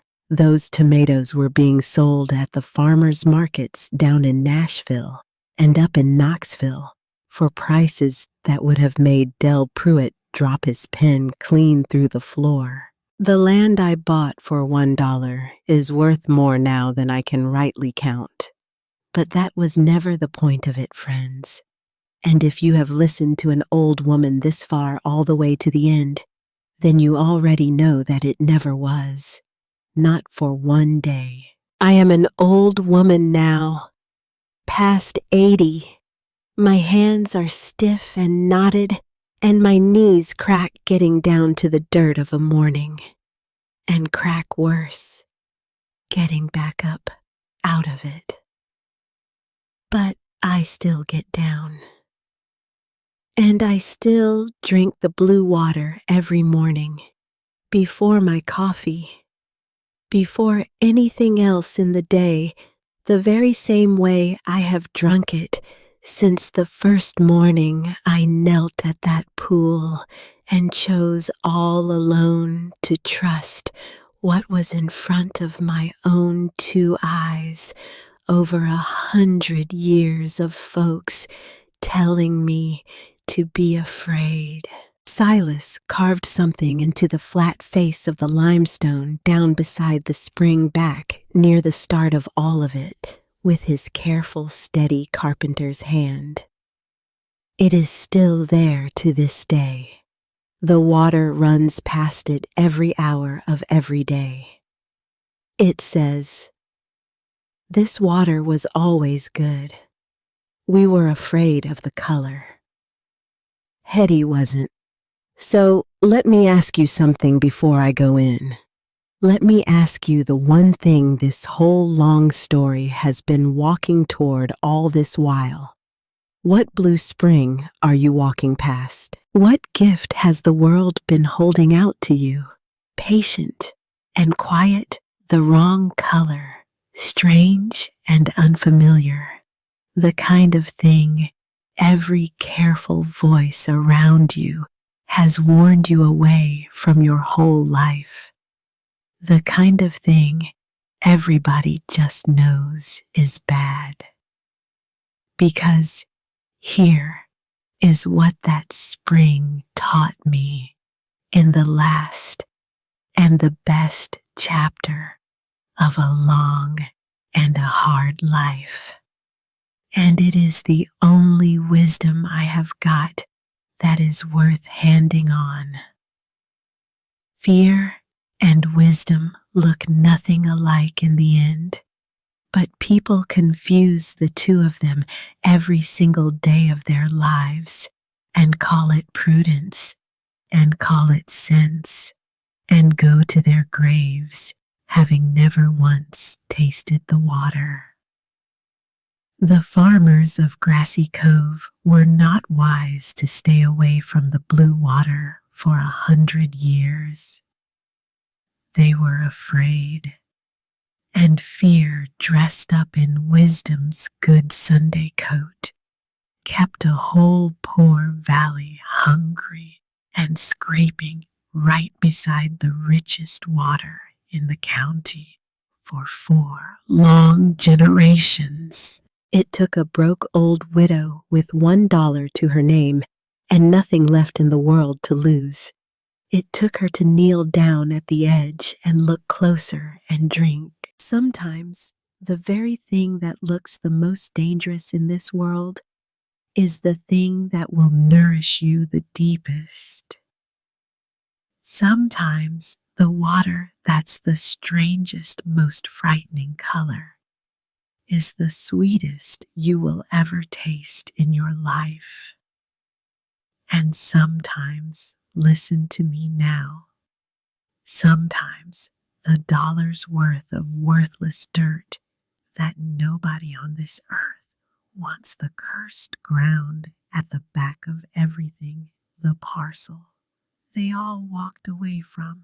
Sometimes that ground has been sitting there the whole time, patient and generous and waiting, just waiting for somebody brave enough or broken enough or stubborn enough to come and plant one single seed in it and water that seed and wait and see what the good Lord meant for it to become all along. I was 62 years old.